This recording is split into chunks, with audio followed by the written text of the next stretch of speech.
G'day viewers, I'm here with Richard Carrier, and he's a well-known free-thought blogger who's tackled some of the most challenging questions about whether God exists, but beyond that, is homeopathy useful, but beyond that, using Bayesian reasoning to determine confidence levels about history, especially the historicity of Jesus. It's a very interesting topic, though Richard has some interests in the future as well, as many of us do here on this podcast, and has just the right sorts of tools to be able to determine confidence levels about, whether we are doomed from the singularity and the likelihood of AI bootstrapping. So, yeah, I'd like to ask Richard, how did you first hear about the ideas of an intelligence explosion / singularity? I don't. It's just been part of the culture for so long that I can't remember when I first heard about it. And I've heard different things. I mean, the first things I heard about it were extremely either apocalyptic or utopian, taking logical premises to illogical conclusions. But then you look at various groups like Less Wrong and so forth, and the way they handle it is a little more skeptical and not as outlandish. And in fact, I think they're getting away from the term singularity, which I think is a very misleading word, especially if you're going to borrow it from physics. That's something maybe we can talk about later. But yeah, I think calling it an intelligence explosion or an AI explosion is more plausible, and that's suitably vague. And then you can talk about what exactly you mean by that, and you can talk about the probabilities of different kinds of that. Because you could talk about, for example, retrospectively, you could talk about a digital media explosion that has occurred in the last 20 years. And then you imagine if you were to talk about this futuristically in 1980, you might get things like Cyberpunk or the movie 2010, and like these movies that or even Blade Runner, for example. They're imagining where we would be today is not at all accurate. But at the same time, it did transform society. So there it is a real thing. It really did happen, and it really did make fundamental changes, and probably has changed society forever. And it has bootstrapped all kinds of things we do. This is another aspect of it. But it's not a utopia. It doesn't solve all our problems, and it wasn't apocalyptic. Y2K was a big bust. So that's my take on the singularity in general. Is I think that if you scale back the claims, then you're really talking about when rather than whether. And it's just when the claims get outrageous that you start skipping beyond the boundaries of what's plausible or knowable. Mm. Yeah, I've encountered a lot of apocalyptic dialogue when it comes to discussing things like the singularity and Aubrey de Grey's work, for instance, on like a rejuvenation therapy. People like to use the words immortality, implying an infinite lifespan. But whose Right. immortality is bigger than the next person's immortality? And can you stand at the end of immortality and look back and say, "Hey, I've been immortal, see?" Right? But I mean, that's is this just catering to the way people think? Can we like talk about these terms irrationally in order to appeal to people's sort of irrationality? I would rather not. I mean, I'm sympathetic to if you're going to market something to take advantage of brain science as much as possible. To me, I think as long as you have done due diligence to make sure that what you're marketing is true based on sound methodologies, then persuading people of it using, appealing to their irrationality is perfectly valid. And I think, of course, all art is a form of doing that. And in that respect, you can have honest art and dishonest art. And Nazi propaganda films being a classic example of dishonest art. So that's valid, and I'm sympathetic to people who do that. I personally would prefer I see my job and my role as trying to be as transparently honest and accurate as possible. If other people want to take what I produce and then market it and sell it, as an ideology or as ideas and so forth in other ways, I'm all for that. It's just that's not what I do personally. Mm-hmm. I'm uncomfortable doing it, and I don't have a skill set for that. For me, it's much easier to be straightforward, accurate, honest, and just deal with logic and evidence. And although I'm not, it's not like I don't understand the idea of how to frame things to make them more persuasive. It's just I don't go straight to the appealing to the irrational as the means to do it. which limits me as a persuader. But I see myself as part of a larger system, a larger community, where everybody has their own skill sets and can do different things. And there are people, there's artists and videographers and so forth in the community that take some of my work and turn it into it influences them. They might not even mention me or use a specific idea I've produced, but it influences them, it educates them, and they can use that information to better communicate humanist values, atheist values, whatever, philosophy, and so on. Absolutely. So many questions just popped up just then. One of them is a point, and that is, often we think of the progress of science and the appearance of the scientific method as just like something which helped us achieve progress, but it's got a value in, I think, as a cultural thing as well, as much as it does, a means to an end. Utilitarian sort of, okay, I can do some fundamental research in science that'll have technological spin-offs, in such a period of time. But it's would you say it's accurate to believe that much of the research in science has been not grounded in trying to form technological or engineering spin-offs at the time, and some of the actual fallouts over time have been quite amazing. Like, look at what quantum theory has given us. Like, we can navigate around the streets with GPS and all that sort of thing. And some of the more early sort of attempts at science were not necessarily utilitarian in the sense of, like, okay, here's a product, but just a discovery process that's now really embedded into our culture. Yeah, I mean, I'm not sure exactly what where you wanted to go with that, but as a historian That's a of good point. science, Yeah. yeah, but I mean, as a historian of science, Mm. traditionally, certainly for the first large period of science, if you talk about science in antiquity and then the scientific revolution and the industrial revolution, quite frankly, technology preceded science. There's a lot of the assumption that science drove technology, but it's usually the other way around, that some technology gets invented by someone and then scientists come in and explain how it works.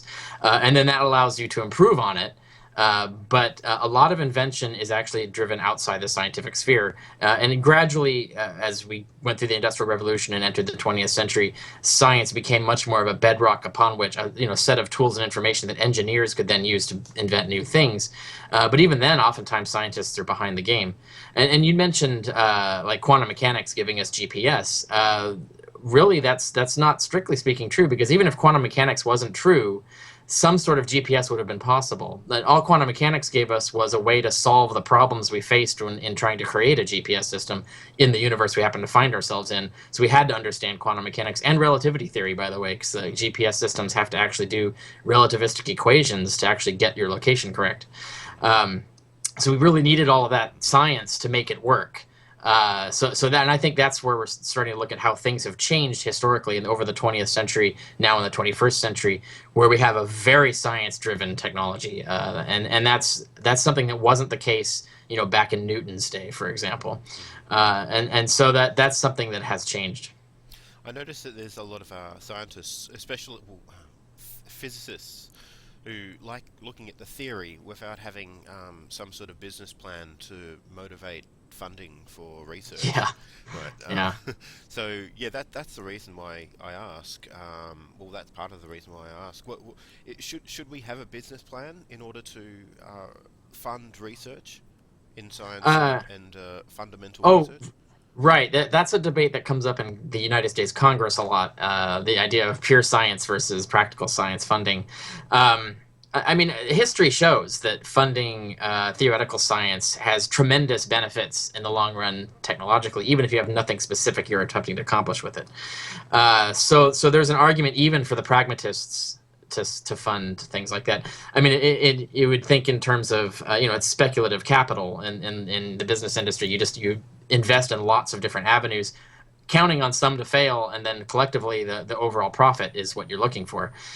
So diversification of investment would lead you to, just the basic pragmatic logic of it would lead you to suggest that you should fund theoretical science, because theoretical achievements, theoretical progress can affect numerous engineering fields, numerous science fields in one go. And there was the talk about, it was funny, this brings us back to the point you were making earlier about appealing to the irrational side. When they wanted to keep building our particle accelerator that was going to be better than the LHC under Texas, that got canceled after they spent billions of dollars on it. So there's this gigantic, huge, cool tunnel underneath Texas somewhere, that's not filled with anything. But when they were trying to convince Congress, that's where they came up with the word, the God particle, and trying to appeal to their religious interest in finding out how God made the universe and all this. When in reality, I mean, if you were to be pragmatic, you'd say, hey, look, if we can figure out the basic building blocks of matter, eventually that's going to give us the ability to have replicator technology like in Star Trek. It's going to give us the ability to do like really tremendously amazing things. And then, of course, you can appeal. Just think of the weapons, the weapons contracts. So if you were to be like pure pragmatist, that's what they should have said, and built on past examples of look at the things that have come out of other technologies looking at this. Not that I necessarily, that's again, not necessarily, I approve of that method of arguing it, but it is true. I mean, it's like GPS does guided missiles now as well. So the weapons benefits are there, and the pragmatic benefits of matter manipulation and manufacturing and all kinds of things. I mean, it just to give an idea where irrationality works against us is irradiation of food. Which comes out of particle accelerator technology to be able to make gamma ray projectors and things like that. The irradiation of food is actually a really excellent idea. It would be a massive food safety thing, but the public hears radiation and they think nuclear radiation. They think it's like it's going to turn your meat radioactive, which is not how the science works at all. It's just gamma rays. It doesn't cause radioactive material. So the public is poorly educated in the U.S. They don't understand the difference between like gamma radiation and a radioactive substance. They're not the same thing. So this technology is not spread as it should have done because there's this irrational fear of radiation, and yet that's a technology that did come out and would have been a really great, and probably one day will be a really great benefit to the food industry and to food safety and to human health and hygiene and so forth. And it would also it makes meat last longer, it makes vegetables last longer, so it would actually be a direct benefit to the commerce in food products. So. And that's something that grew out of scientific theoretical research. So, so there you go. Definitely. Yeah, it's kind of strange. I think in the early days of nanotechnology, the original meaning was to build from the molecular level, and it was more like molecularly precise or atomically precise manufacturing. And it's kind of just turned into technology at the scale of the nano level.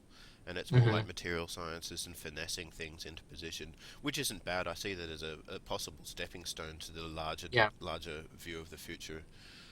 But yeah, it would have been nice to get some real core funding for doing the sort of molecular assembly early on, and that's what Eric Drexler was pushing for, but Richard Smalley got to the money first. So anyway, let's move on to I guess how to think about intelligence in the future. So let me just dive right in and say, do you think machines will outthink humans? And yes, do they already? Well, that's a good point, because then you could talk about different kinds of intelligence. But let's think about in terms of sentient, self-conscious intelligence, the kind of the intelligence that fuels off of understanding of what's happening. Yes, machines will clearly do that eventually. It's just a question of when, not whether. And then that raises a whole bunch of other ethical and scientific issues as well. But I see that as inevitable. I've run into various humanists in the U.S. who are sure this can't possibly happen. And also it's tied in with their denial of resurrection technologies. Like I said, if you could adequately map the structure of my brain, you could eventually resurrect me by just rebuilding it in another material or even the same material. And I've had arguments with them about trying to explain, like how can you know that's true? None of that technology exists yet. And I said, well, actually, technically it does. Like everything we would need to do exists. We just don't have it at the level of, for example, our brain scan technology is not at the level to get the resolution we need to do this. But that's a solvable problem. There's no reason to think that problem won't be solved eventually. And many other aspects of the problem are like that. And I think AI is the same way. I mean, ultimately, even if we don't figure out how to build AI on our own, eventually we're going to get brain scan and brain anatomical knowledge so advanced that we can just simulate a human brain which will just do it. I mean, it'll just think like a person, and then and you know what I mean. So if that happens first, or something else happens first, eventually it's going to happen. It's just a question of when it happens. Yeah, it is interesting how you said resurrection technologies. Then I instantly thought apocalyptic thinking. I've never heard it referred to as resurrection technologies before, but I I don't like the consider it term. a. It's That's funny. yeah. It's funny. Oh yeah, yeah. I mean, especially because I come from combating Christian Oh yes, apologetics, where I'm often talking about, I know. rebutting the Christian idea of resurrection, and then coming around and saying, actually, if you want to be resurrected, you should be investing in these technologies because that's the only plausible. I mean, if you look at the terms of the balance of probabilities, the odds that Jesus is coming to save you are extremely small, but the odds that we can develop actual physical resurrection technologies, those are pretty good. It's just a question of how much you invest in it versus how quickly you can develop the tech. So, And the that's a responses realistic, are. achievable thing. Yeah. And how do they Uh, respond to such an argument? it's interesting. Well, obviously, Christians aren't. They'll just stop listening once the moment you say that the Jesus coming is unlikely. So that, and I've never had an all-out debate with a Christian over resurrection tech. For example, it would be interesting to have a debate that says, well, let's suppose we figure out how to do it tomorrow. Mm, What would that do with your theology? Because now atheists can live forever. Well, quote unquote forever, yeah, yeah. statistically not forever, but indefinitely. And So we don't need your heaven anymore. Well, then what? How does that fit into your plan? I'd be interested to see how much Christians debate that. But I do know there's different Christians. There are Christians who actually agree with the mind-brain physicalism hypothesis, Sure. and their view is that God is going to resurrect us by reassembling our brain, which is essentially what we'll do. And there's even one Christian theologian, I can't remember if his name is Tipler, who Yeah, actually imagined Tipler. That's right. The Omega Man. imagine that the future that really theology is this future computer that's going to physically resurrect us with a technology and put us in heavens and hells or whatever. Frank Um, Tipler is the one you got. Yeah, that's it. that's right. Yeah. He comes from Christian theology, so there are Christians who are comfortable with it. I know there are Christians who are not comfortable with it because they're sure we're a soul, we're not a brain. Rebuilding the brain couldn't possibly re-put the soul, and only God could do that. So I do know there's some Christians who would argue that. Oh yes, definitely. Well, there's an organisation called the Mormon Transhumanist Association. They're very techno-progressive. I've spoken to them. There's a guy, Lincoln Cannon, who I think would have a very interesting debate with you. You should, I wouldn't be you surprised should, for the Mormons yeah, because that fits into Mormon theology much more neatly than it would Christian theology generally. right, So yeah, yes. yeah, I'm not surprised by that actually. Well, yeah, they have the doctrine of eternal progression and different levels of heaven and things. I think Lincoln Cannon does take it quite a bit further than what could be interpreted by the average Mormon person. Sure, So, yeah. but in any case, I'd say that it would be very interesting to see the sort of sparks fly between you two. If they did fly, maybe you'd end up agreeing to so much that it wouldn't really Right, yeah. that it would be quite amazing. So, anyway, you believe that one day machines on a conscious level will outthink humans. In what ways are they outthinking humans today? Oh, well, I mean, the obvious example is math. Yes. You can make a computer solve a math problem much more quickly than we can, and they can solve a lot of other like Bayesian empirical problems. So you can have a computer manage an extremely complex system like the coolant system of a nuclear power plant, and the computer will do it much better than even a team of humans could do it, because it can think more quickly and it can run the probabilities better because humans are terrible at doing probability math in their head. So those are some of the ways, but that's more like bumblebees. It's more like we're creating ants or snails or something that are really smart at what they do, but they're not human level intelligence. And I think that's the progression we're going to see. Like eventually, we're going to have robot security guards that are as smart as a dog, and you can have a dog run security at a junkyard or something, in the same way you could have a trained robot do it. But that's still not human level intelligence. And I think we'll most likely, not necessarily this will be the progression, but most likely we'll see this sort of gradual progression in greater levels of intelligence, and it will actually not even it'll sneak up upon us that when we run into human level intelligence, it'll be a surprise, or it'll come on so gradually that we won't even mark the day. So That's I think it's the more likely thing, but it is possible that some scientist tomorrow will just suddenly eureka moment AI, because certainly there are lots of people working on that. Yeah, that's right. And a lot of people working on the problem don't actually know that they're working on the problem that we're talking about. It's kind of like Yeah, the pathway to artificial general intelligence or singularity seems like some roadmaps seem to suggest that there are many sort of near-term economic incentives to get us to the larger yeah, milestone, the larger goal or whatnot in this Gantt chart of possible maps to an intelligence explosion. yeah. So yeah, I went to the Artificial General Intelligence conference in Beijing this year, just after the Humanity Plus thing over there. Did some interviews. There are a lot of architectures out there. Some of them are very statistic oriented, and some of them aren't. Now, I'm not an AI programmer myself. I've done some information technology. It's my background.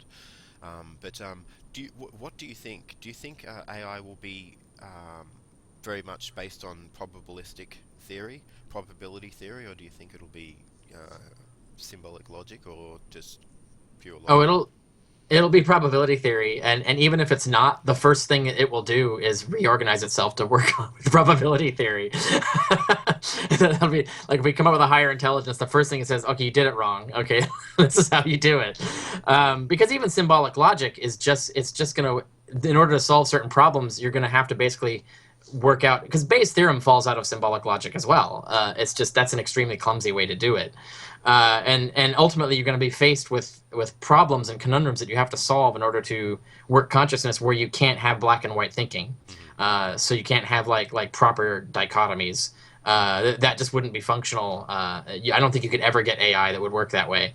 And so even like an ant level intelligence that was tasked with trying to solve problems and given a kind of evolutionary algorithm to do it, it's going to very quickly come up with Bayes' theorem as the best way to do it. It's inevitable. Even if it starts with nothing but symbolic logic, it'll just use the symbolic logic to empirically work its way to Bayesian reasoning. And so I think it would make sense to just start with that to begin with.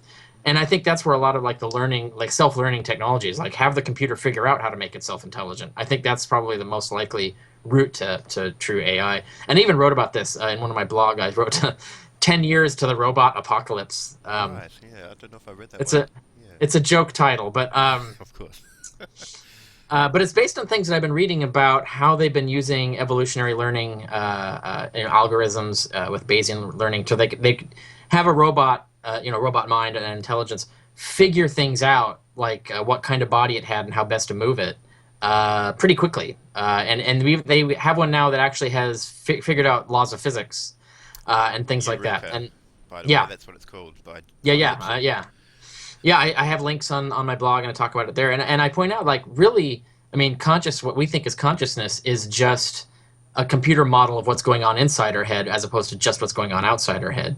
So I think if you really tasked a computer with, okay, figure out how to figure out what's going on in you, I think that's you could the machine would just learn how to be intelligent and conscious on its own. And I think that's where scientists should look because I think that's the fastest way to get human level AI. I mean, I still think it's probably 10 years away before we have something like that. It could be more. It could be 20 years. I don't know. Certainly, it's got to happen within 50. I can't Really? imagine any, apart from like some sort of apocalyptic scenario, like an asteroid, like set civilization back. Mm. Yeah. I can't see any path whereby we haven't achieved human level AI within 50 years, just based on the progression of advances in the past and what we know, how far we've gone in learning how intelligence and consciousness work, Mm. and even just looking at the progression diagram for brain scan technology. I mean, we're going to have the ability probably to map every process in the brain within 20 or 30 years. And then once you can do that, you can just use a standard computer sim to run an AI, just copy the human brain, just do what it does. If you haven't figured it out how to do it on their own before then. So I think if you look at all the paths, the probabilities stack up so that it approaches 100% within 50 years, and is as a respectable probability within 10, I think. Maybe not over 50%, but it's a possibility that we should take seriously. Yeah, you mentioned human level. It's interesting, like the way that machines can think and the way that we've evolved to think is it seems to be basically well, the machines are purpose driven, and we're just basically a product of natural selection keeping our genes around. Hmm. So, I mean, there's a lot of kludges in the way that we think, and the our Yeah. ability to sort of like do higher mathematics isn't all that pronounced or underscored. We're not. We don't have that kind of finesse, but we didn't really Yeah. need it. Like, when we were running around the savannas of Africa trying to, Well, catch animals and hide nature wasn't predators. smart. Nature wasn't smart enough to know that we would need it. Yes, So obviously if it's not you predictive. if a computer rolls out of a factory that has human level intelligence and super math abilities, its ability to survive on the savannah would probably be far better than our ancestors.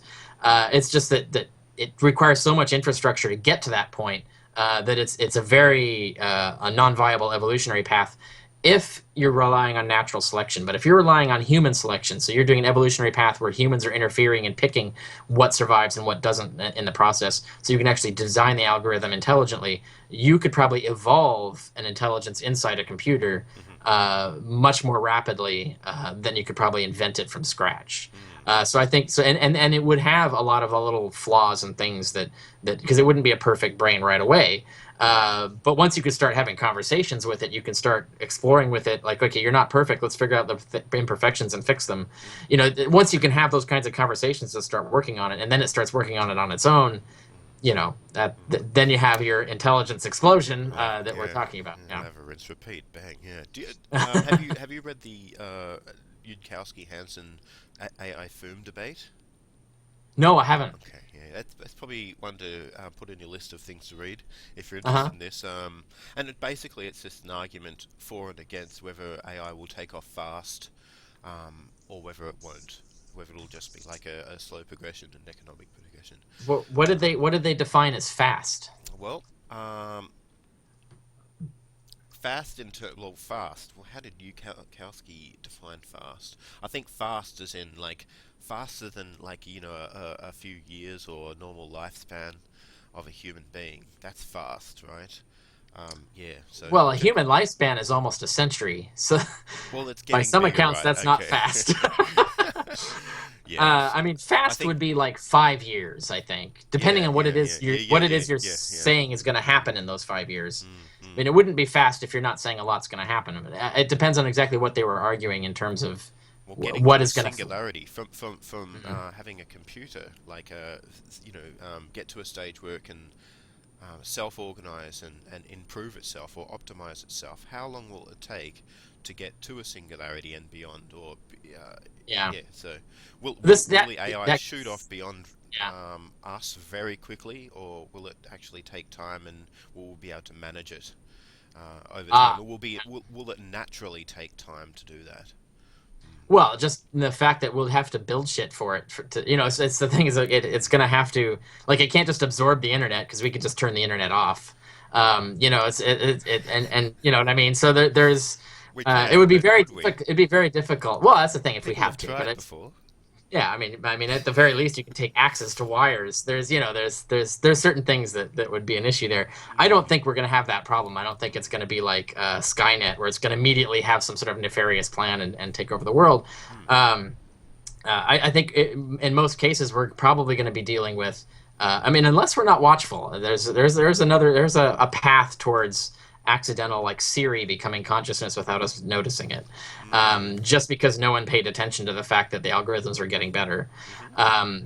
And that's why I think that is something you should pay attention to because you shouldn't just assume that can't happen. Hmm. And so there should be fail safes on that. But otherwise, usually most AI experimenting is going to be in isolated systems where there's a limit to the memory space that computer can occupy, and the only way it could get better is to actually build more shit for it. That's going to slow things down in terms of development.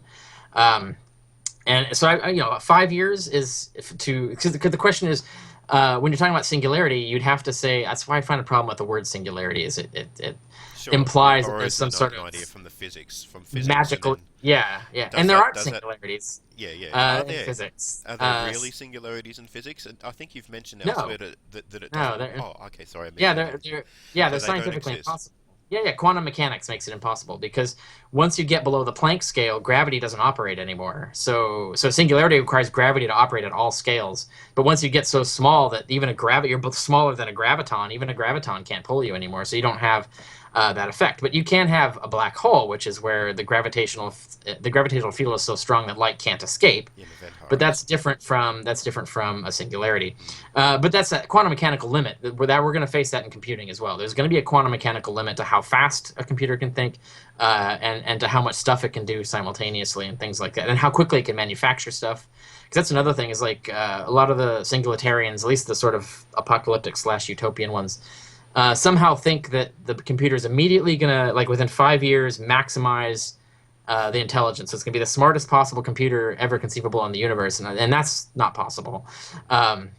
And they also think that's going to solve all our problems, like it's going to magically know everything. But the problem is, you can have the smartest thing in the world; it's still got to slowly empirically figure shit out.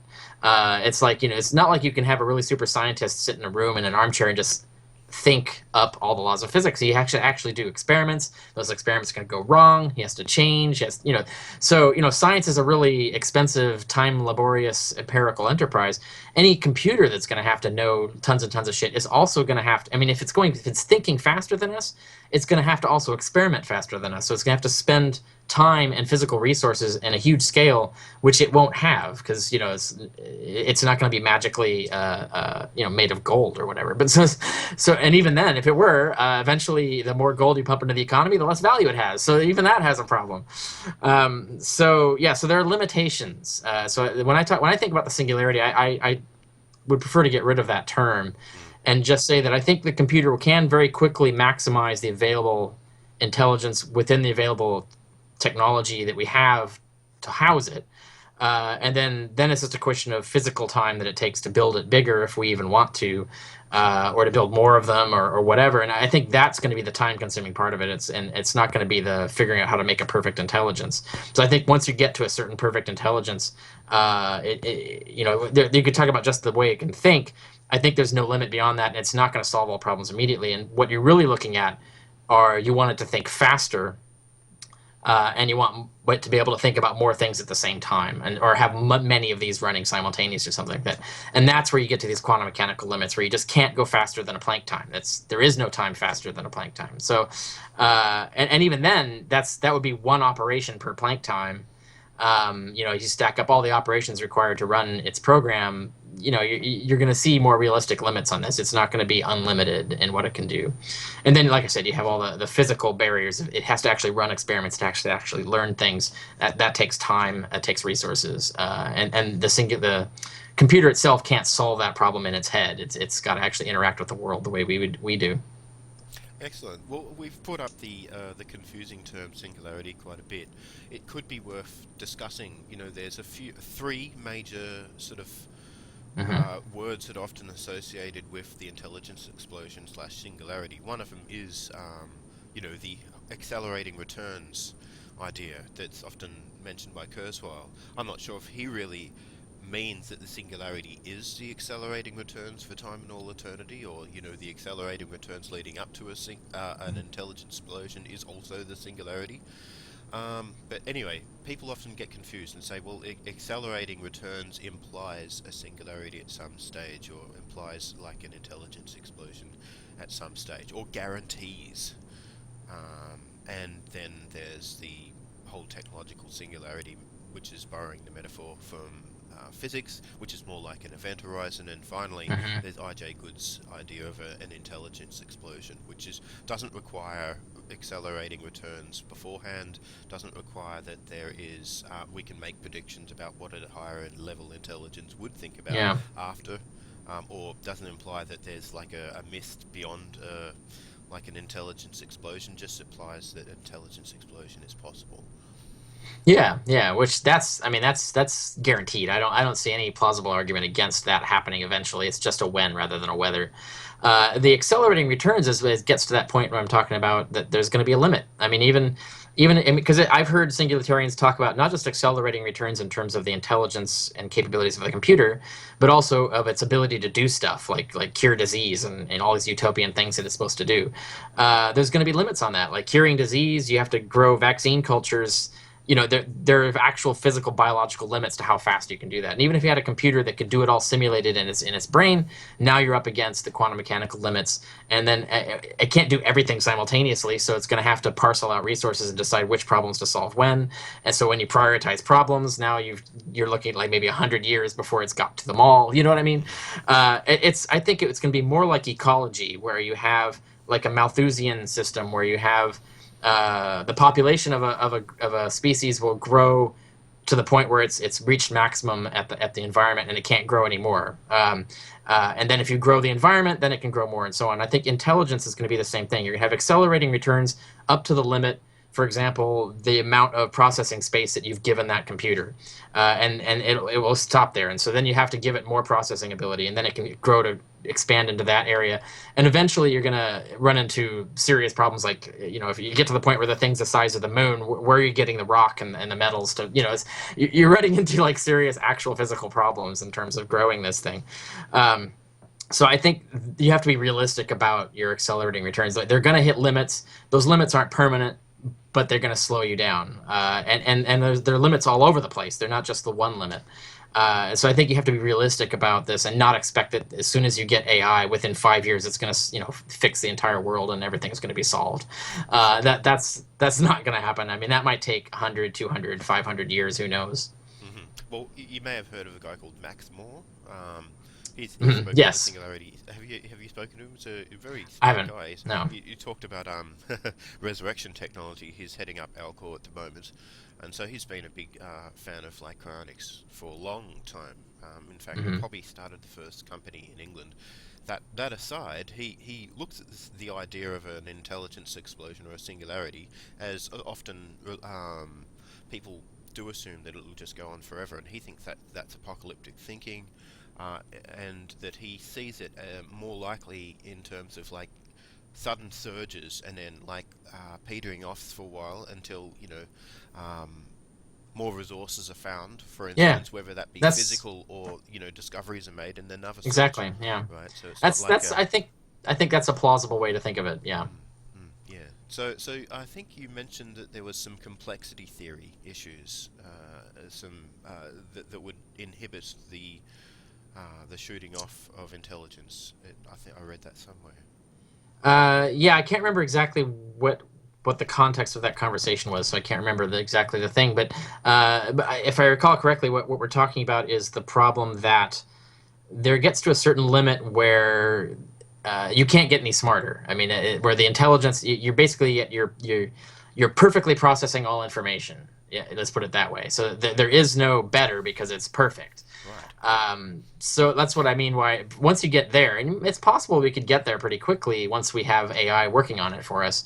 But the real issue is not that. The real issue is how fast. And so once you get the perfect intelligence, every other benefit of that is going to be a function of time and resources, and those are the things that have the limits and brakes on them, and they have that stepped progression that Moore was talking about, that I'm thinking is probably going to be the case. And so that's the reality of it. But when getting to the complexity theory thing, you have the issue of how many things can an intelligence think about simultaneously, and is it even possible for it to? Is it even logically possible for a singular intelligence to think of multiple things at the same time, really? Or would you have to have multiple intelligences and parcel out the tasks? And is there a limit once, like, for example, you keep adding tasks, you're exponentially increasing the load on the processor? Is there a practical limit onto how much you can have one intelligence do everything? And it's even a moot point, because would we even want one singular intelligence doing it all? I don't even think that's a practical plan. I think it would make a lot more sense having lots of intelligences working. So if one goes crazy or whatever, we can turn it off and we've got the others working. You know what I mean?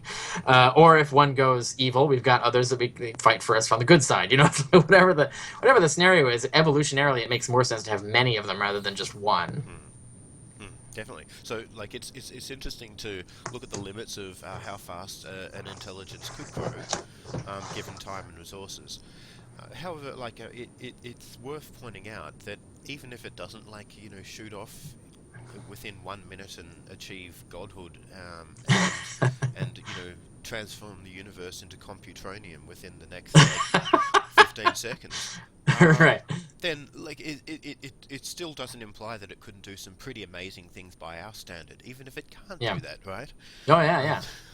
by our minute standards, there's some arguments to say that we evolved to such a level. It took a while for us to, I guess, go agrarian, and then I guess harness the ability of larger scale communities than 150 blokes and women running around the jungle as hunter-gatherers, and so yeah, that took a little while in terms of like our lifetime, but geologically that's a very small time span. The Yeah. last 12,000 years. Um, are we? Do you think we've evolved to like an endpoint in intelligence? Do you think if we didn't discover agrarian and didn't like go technology, we would have kept evolving and developed bigger brains and smarter brains? And do you think we Oh. would have done that?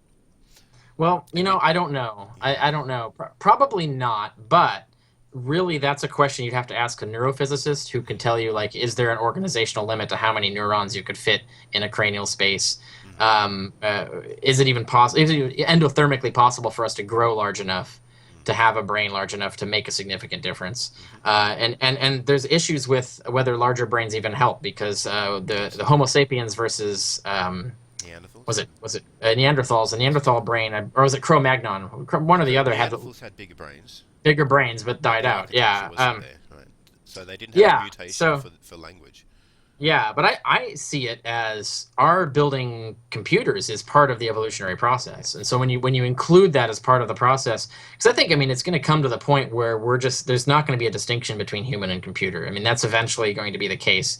It's not like we're going to have humans and AI at odds. Eventually humans are going to become more cybernetic, AI is going to become more organic, and then eventually there's just going to be like you're basically just different versions of the same thing. hmm And that's I see that as part of the evolutionary process. It's going to be intelligently guided rather than natural selection guided. With when you look at natural So selection as to intelligent what it can design do, is real, yeah, yes, absolutely, after all. yeah. That's We cool. might even build God. Like we'll build computer universes in which we can live inside simulated universes that will be governed by divine scale intelligences by the way we would measure it in this universe in terms of what the being could do in terms of instituting justice throughout the universe and things like that. Mm. So yeah, we may even build God eventually. Yeah. I personally think that's inevitable, like maybe 1,000 years, but Wow. it's just a when, not a whether. Have you thought about in a Bayesian way the likelihood of us being in a simulation? Oh yes, Bostrom's thesis, right? Yes, yeah. In fact, yeah, I've interviewed him too on this subject, and it's got a lot of hits on YouTube. Yeah, yeah. So it's done really well. Yeah. There's one faulty premise in his Yes. argument, Okay. Yep. and that's the assumption that let's just say we have the ability to turn the entire universe into Sims. Like we can convert all the resources in the universe to all the Sims that we want. Mm. Um, we're going to use it for games and utopias. We're not gonna create ancestor Sims. In fact, it would be massively psychopathically immoral to create ancestor Sims. hmm Because basically you're just saying, oh, let's have a billion zillion holocausts. You know what I mean? It's like, what species, first of all, would even come to how could it survive so long and still be that psychopathic that it would want to do that? Secondly, why? What would be the point? Like, hmm what are you going to learn? hmm Because you can't ever get the initial conditions right, so you can never really create a true ancestor sim. So you can't like time travel with an ancestor sim Right. because you'll never be able to do it exactly right. And if you were to do statistical studies, you might do 1,000 hmm to get your statistic. But statistics shows that once you have 1,000, adding more doesn't really make a huge difference. And even then, though, to try and do a statistical experiment on like recreate the Holocaust 1,000 times just to like have randomized data to draw conclusions from would be so evil. I mean, it was just incomprehensibly evil.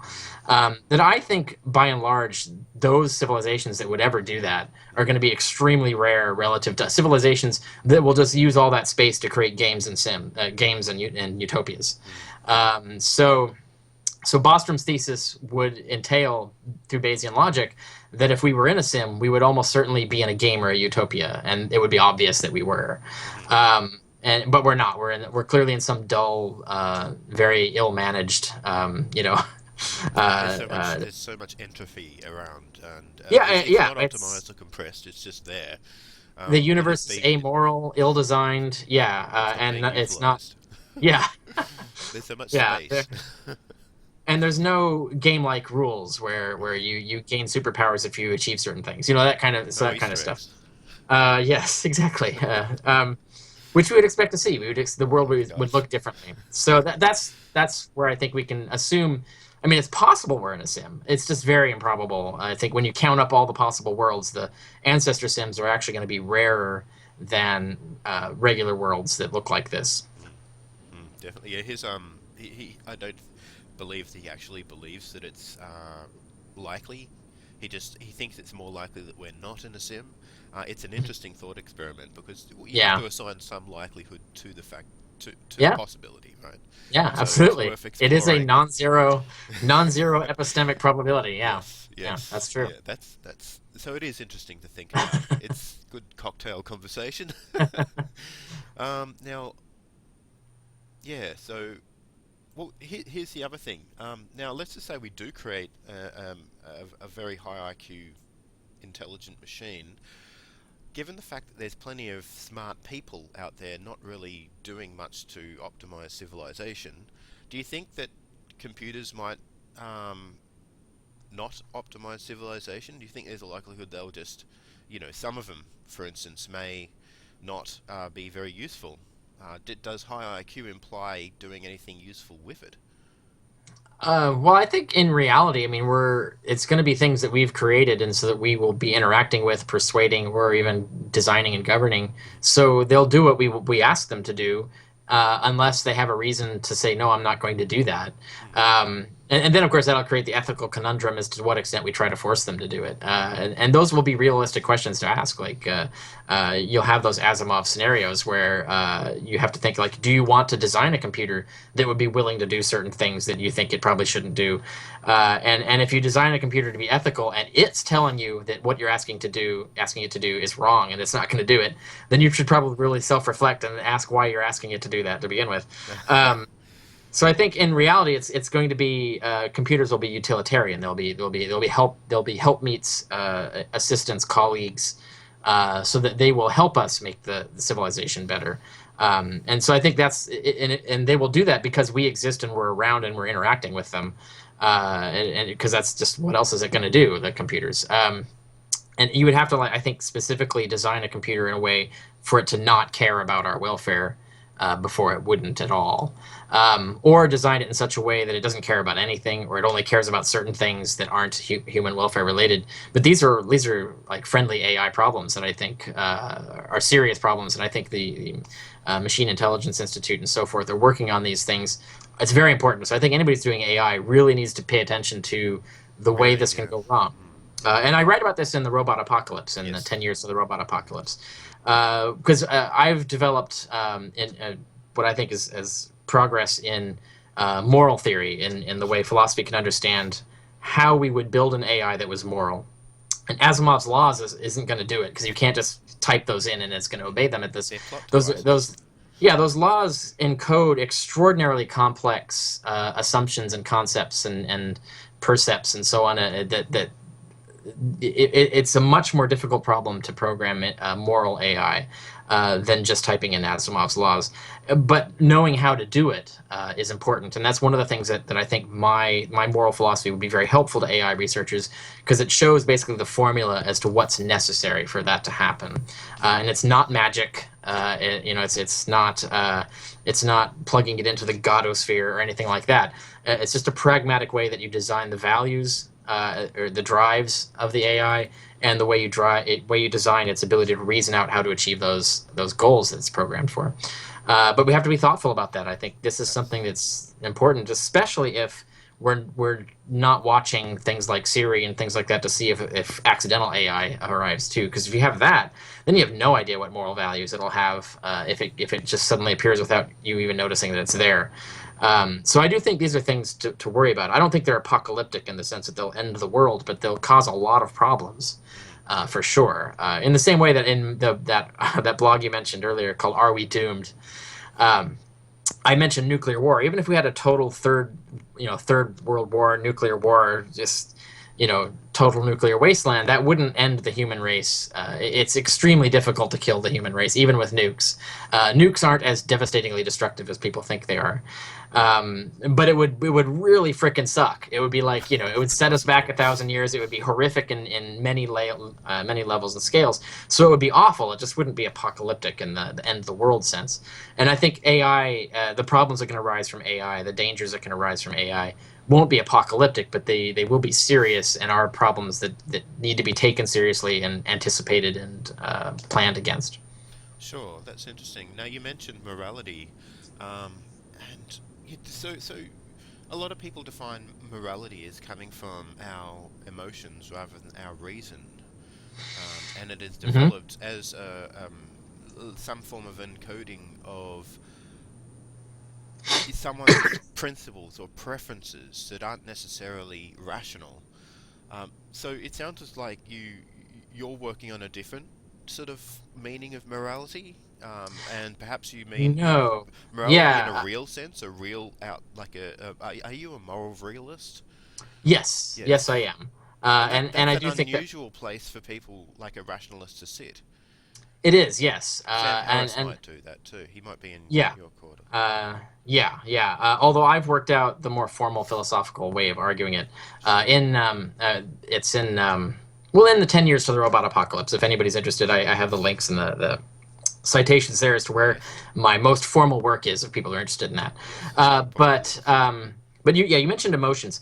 Uh, to understand that, you have to understand what emotions are. Emotions are actually pre-rational reasoning.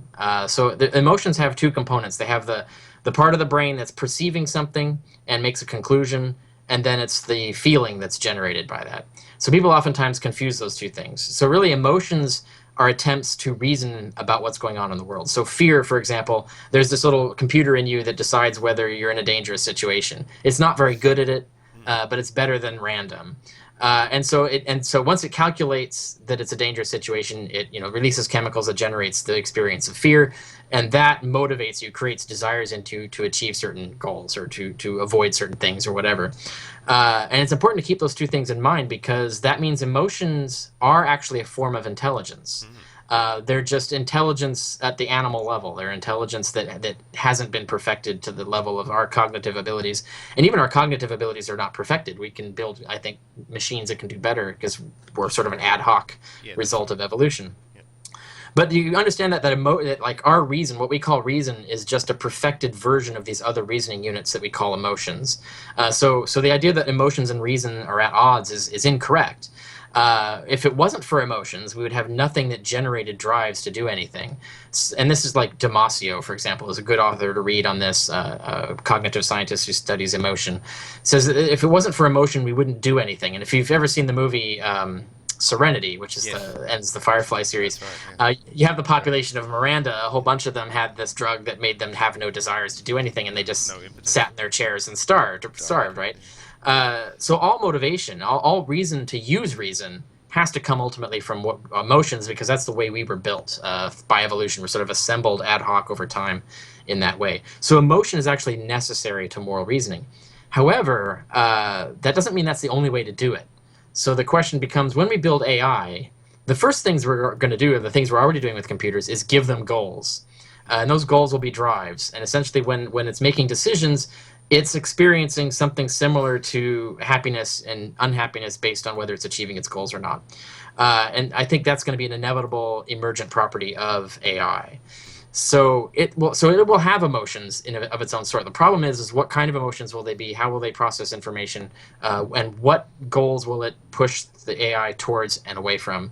And those are the things that we need to look at. Mm-hmm. And it absolutely has to have those goals. Those drives have to be there. It wouldn't do anything. Mm-hmm. So what we have to do is make sure we tool those drives, those So they goals, wouldn't emerge. You don't so think? that they no, so they do emerge, but so that they include either include or entail the inclusion of concern for others, concern for honesty, Sure. and these other things that would make it a pro-social organism within the population, within the social system. And this is all practical, empirical objective, but you have to think of it in terms of what drives are you giving the machine, what drives are you not giving the machine, because drives that are omitted could actually cause problems as well. Sure. And how does that interact with its ability to decide how to achieve its goals? So its reasoning centers and so on. So these are things that we have to do, and we have to think about them in terms of what setup will produce or lead the computer itself to conclude that a certain moral way of living and conducting itself is the best way for it. So we have to have that so that the computer reasons out on its own to be moral. I don't think it's going to be possible to just program it to be moral, other than just copying. Yeah. Well, you could copy a computer that's figured it out, but what you're doing is copying everything that it learned before and just implanting it into another computer. So it still has to be able to reason it out, and it still has to be able to revisit that reasoning and verify that it's correct. Otherwise, you're going to have problems, I think, with AI.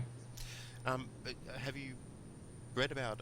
Well, Steve Omohundro brought up the idea of these basic AI drives, or basic drives for any organism, any agent, and whatever the goal is, he says that there's going to be some fallout goals or systemic goals that actually fall out of any other goal system, and that's preservation of itself, including itself and its access to resources. And if the goal isn't to die or to become less intelligent, it'll want to self-improve. And it'll also want to fight off invaders, and I don't remember what they were actually all called, but let me have a look. I've just briefly looked it up here, and you may have come across this, so you may know exactly what I'm talking about. But they want to. I've heard things like it. Yeah, it will want to self-improve, and it will try to preserve their utility functions, and AIs will try to prevent counterfeit utility, and self-protective. That means, like, if we're a threat in any way, they may decide to get rid of us or repurpose our molecules because we're particularly it would have to have the ability to do that, though. Sure. Because I think in terms, I mean, there's somewhat naive in the sense that we already know that some of those things are not always true. For example, perfectly rational humans can self-sacrifice themselves. And humans that obviously don't have absolute power, they're not godlike, might have all those same goals, and yet the only way to achieve them is to negotiate with other humans. So I think, and when you're looking at AI, it's going to be the same kind of thing. The AI is going to recognize that it has to work with the social system that exists already, because it has to either wear shoes or pave the earth with leather, and wearing shoes is way easier. And so that idea of interacting and through collegiality with humans, using persuasion rather than brute force, certainly in the beginning stages where the computer is just not going to have the kind of resources that it can actually tell us what to do by brute force, it's going to have to act with persuasion. And Yudkowsky has talked about this idea of super persuaders, persuading people to do like unbelievable things. But yeah, yes. But it's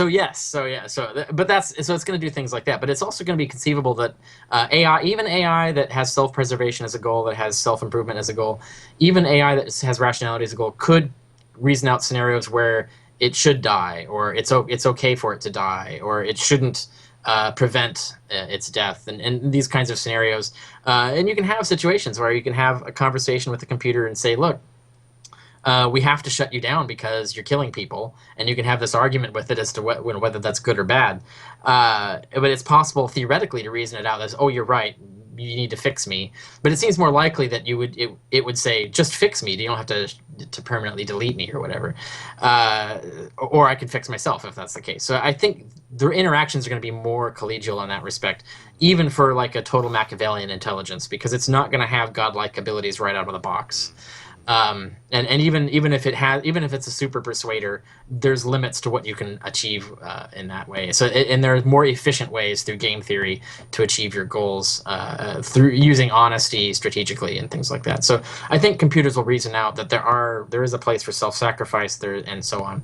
That's why I think the depiction of AI in 2010 was realistic, where you have HAL 9000. They're not sure because they basically arranging so he's going to be disintegrated, and they don't want to tell him because they don't know what he's going to do. And then eventually he figures it out. Yeah. Oh, yes. It's one of the most beautiful. He reads their lips. beautiful, moving scene. Well, that's in the first movie. In the second That's right. movie, Right. Yeah. Yeah. yeah. In the second movie, he figures it out. He actually does the math and says, well, and they start lying to it to try and confuse Hal into thinking that he's going to survive, and he's not buying it. And then eventually, his programmer has such compassion on Hal, he just breaks down and tells him the truth. And then Hal says, I understand." And Hal asks him some questions about, what are the options here, and he tells him the options, and Hal realizes that Hal's death is the best option of the options, and so he says, "I understand." And it's a very tear jerking scene, but it's a very moving scene, but it's a very realistic scene in terms of how AI could rationalize its own self destruction, even if it has self preservation as one of its goals. Interesting. So, a couple of points come out of that. We were mentioning morality before, and I wanted to ask a question. Um, let's just say, okay, so let's talk about the neuroscience of pushing fat people in front of train carriages for a minute. Yeah. So, if you could save three children who you didn't know and who had no personal connection to you, and neither did the fat person, would you push the fat person in order to stop the train carriage reaching the little children and killing them? That's the simple question. Yeah. Uh, if we're see, that's the thing, is the problem I have with these is that they're decontextualized, and Yes. morality is contextual. And to give you an example, like normally if you're talking about pushing someone in front of trains, I mean, first of all, I don't understand why that's my only option. For example, can't I just shout to the kids or tell them to lay down? It's like, aren't there Well, that's the options? thought Um, experiment.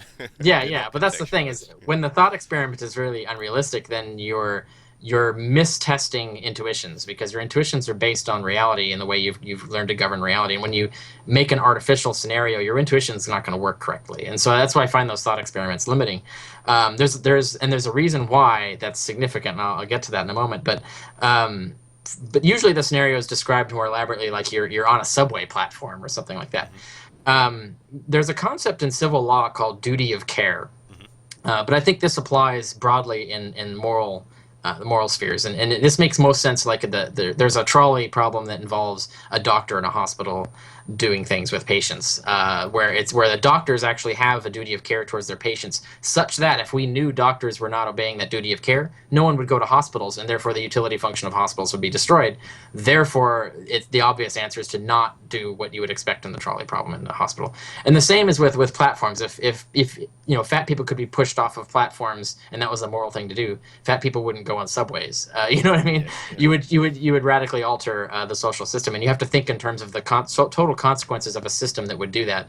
And when you reason that out, you realize, well, okay, we actually can't endorse that behavior, because that we should let the kids die, because the consequences to the total social system are actually worse than the kids dying.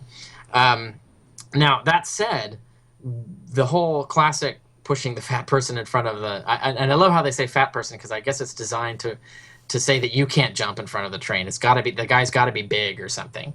Hmm. Um, because if you're close enough to push the guy, you could jump in front of the train. So why isn't the trolley problem? Would you jump in front of the train? But I think they pick the big person to get around that. But in reality, we do this all the time. That's what war is. War is pushing a bunch of fat people in front of trains. The fat people being the metaphor for the soldiers we send off. We call them casualties. And so we make that rational calculation that it would be worse, so that we do have to sacrifice people. And the only thing that often will make it possible to convince a lot of people to do it is that it kind of gets random as to who gets killed. But even when it's not, there are whole squads who will suicide themselves for their country or for their family or whatever. And these are just trolley problems in the real world. And the thing is, it's not a scenario where you're saving three kids in front of a train. It's a scenario where you're protecting the entire social system, Hmm. and that's where it makes sense to actually. You've gotten to the point where the social system is going to be destroyed or broken down or radically altered to be miserable, so that your only option is to engage in pushing behavior like that, to engage in behavior that would be horrific in any other context. So I see when we're talking about trolley problems, once we put them into the real world, we see that our intuitions are totally correct when we do those. It's just that the scenarios in which we do them are different, and they make more sense once we see them how they work in reality. Whereas the divorced from reality scenarios get us the wrong intuitions, because in reality we have to think of the social system, and so I think that's some of the problem with those trolley problems when you reason them out that way. Hmm. Yeah, it's interesting. I wouldn't like to walk into a hospital that's divorced from the social system which it exists, and it's purely Yeah. utilitarian. Oh, you'd walk in Yes. there, and all your organs would be gone because other people need them. You're just one agent. Why should you live, and all these Yeah. 20 other people should die, right? Yeah, yeah, exactly. There has to, yeah. I mean, once you reason it out, you realize game theory gives you the solution. Mm, That isn't necessarily the solution that certain intuitions give. Although sometimes it is, which is interesting. A lot of the experimental philosophy, they puzzled at the intuitive responses of deciders in these games. But once you put those decisions into the real world, and once you apply game theory to them, that oftentimes those intuitions are actually correct, and so they're not as unusual. right. And so that's why I have a slight problem with trolley problems, because they're divorced from reality, Hmm. and we really should contextualize problems in reality, and then so that we can actually think about, oh, what would really happen, and we can work out all the Yeah, consequences. I think it's really worth doing that with even with things that have never happened before. It's very hard Hmm. to predict and be very sure about how things will play out that have never happened before. That are so different from anything that has happened before. One of those Yeah, is an intelligence explosion or AI yeah. bootstrapping. And that's why yeah, I think it's great to talk to you, especially who have the rational tools to be able to think about these things. Um, but where was I going with that? Oh, we were talking about the trolley problem. Because we can't, because the trolley problem isn't like you can't embed that in, the current system and see it work because, it doesn't really, it's divorced from the social system or divorced from the system, it's just an Hmm. isolated thought experiment. How far can we do thought experiments around the future of something like AI? Without being too unrealistic, which has never happened before. We haven't Hmm. got any existence proof, right, Yeah. of AI specifically. Yeah, I mean, really, we extrapolate from combining what we know about human intelligence and what we know about current computer intelligence. Mm, Um, Really, I think it depends on timescales. Because if you're going to say, let's predict what computers will have done for us within 50 years, mm, I would tell you first thing, I'm sure this can do all kinds of things that we can't predict. We'd have no idea. Um, but I can talk about limitations. That's what I was talking about earlier. That we can talk about. Like there's going to be resource limitations. There's going to be time limitations. These things we know pretty well. So we can't say that it's unpredictable, like how fast the computer can think. It's like, well, I mean, even assuming it comes up with the most brilliant computer technology, most brilliant computer chip in the universe, someone's going to have to build the chip. First of all, those resources are going to have to come from somewhere. Those dollars are going to have to come from somewhere. It's going to take time. So it's not going to just happen instantly. And even then, I can tell you right now, just on known science, that there's a quantum mechanical limit as to how small that thing can be and how fast it can think. And so we already know certain things about the limitations of AI even before AI exists. But that doesn't mean we can predict everything that AI will do. And in fact, we can predict a lot of possibilities where we can't be sure what it'll do, but we can predict that these things, there are certain things that could happen that we should be aware of. And that's like the whole idea of friendly AI problems and hostile AI problems. We can think about these things and work them out because we can build a plausible causal sequence in which we get the result that we're predicting. We don't know if that causal sequence will activate, but we know enough that effect will occur if that sequence occurs, and we can watch for those steps in those sequences. And it's better to be more cautious and more aware ahead of the fact than not. So mm, even though we can't predict everything AI can do, we can do a lot better at predicting its limitations and predicting how to manage AI. mm-hmm. Oh, that's good. Yeah. So, Yeah, I'm sure you're aware of the idea of a utility monster. We kind of referred to the Yes. concept, the hospital idea, but a Yeah. utility monster, well, my version of it is that it'll eat people, and it gets so much pleasure from eating people that it outweighs the pleasure that the person would have if he wasn't eaten. So, Yeah. if an AI would have pleasure in using our molecules in order to make it more intelligent, would you be in favor of it using your molecules to do so? No, obviously not. However, I could be persuaded by it to have it convert me into another form, for Sure. example, to where I still exist. Mm. It depend on how the conversation went, frankly. But in reality, of course, a computer can't just eat people. It would have to build a device that could do this. You know what I mean? So Yeah. we're skipping a whole bunch of Yeah. steps here that it's not just going to pop out of the box with the digestive system. And that's the problem with utility monsters in general is that someone would actually have to give it the ability to do this, and then that's you start scratching your head like who would do that. Um, I mean, it's not necessarily a rhetorical question, but it's a preventable consequence. Let's put it that way. Mhm. Um, yeah. So. Mhm. Now, so I was just wondering if you'd like to, what kind of utilitarian are you? Are you a utilitarian, first of all? And if so, what flavor of utilitarian do you like to subscribe to? Well, the category I fall under would be Fife style desire utilitarianism. Yes. Um, I think that my what I call goal theory, which is what I've developed and argue in my I was works, going to ask you about is that. Yeah. yeah, I think that is the full realization of Fife's desire utilitarianism. That Fife's utilitarianism, the desire utilitarianism, is incomplete. And when you complete it, you end up with what I'm talking about in my moral theory, in my writings. And in fact, I had a debate with McKay, and this debate's online, and I have a follow-up blog and the whole thing. In Hmm. fact, just my blogs recently on moral theory that just went up, link to it. Sure. Yeah, Uh, yeah. I saw a Facebook post about it. yeah, what exactly are objective values or something like that? I can't remember the title that I gave, but that was a blog post that went up a couple weeks ago, where I link to this debate between me and McKay is defending Fife style desire utilitarianism, and I'm defending goal theory, my goal theory, and we're both atheists, so we've already cleared the decks of all the bullshit dualist God theory stuff. So we're actually Right. having like a smart philosophical debate about moral theory that isn't Christian apologetics 101. And it was actually a very fascinating debate and very interesting. And I highly recommend it to anyone who wants to understand desire utilitarianism, understand how we can build on it, and understand how atheists can think about utilitarian functions in a non-mill style of way. Mm. I can imagine that would take up a good 2 hours to discuss the finer points. Yeah, Yeah. So, yeah. but it's very interesting. I will put a link to that if you can provide me after it. I should be able to find it myself. But well, let's talk about thinking about the future of intelligence rationally. Whether that would be augmented intelligence of our own or the AI. You've got a background in the free thought movement. You sort of talk a lot and interact a lot with the skeptics community, and they've got some Hmm. pretty good tools into determining truth, right? But have you found much resistance?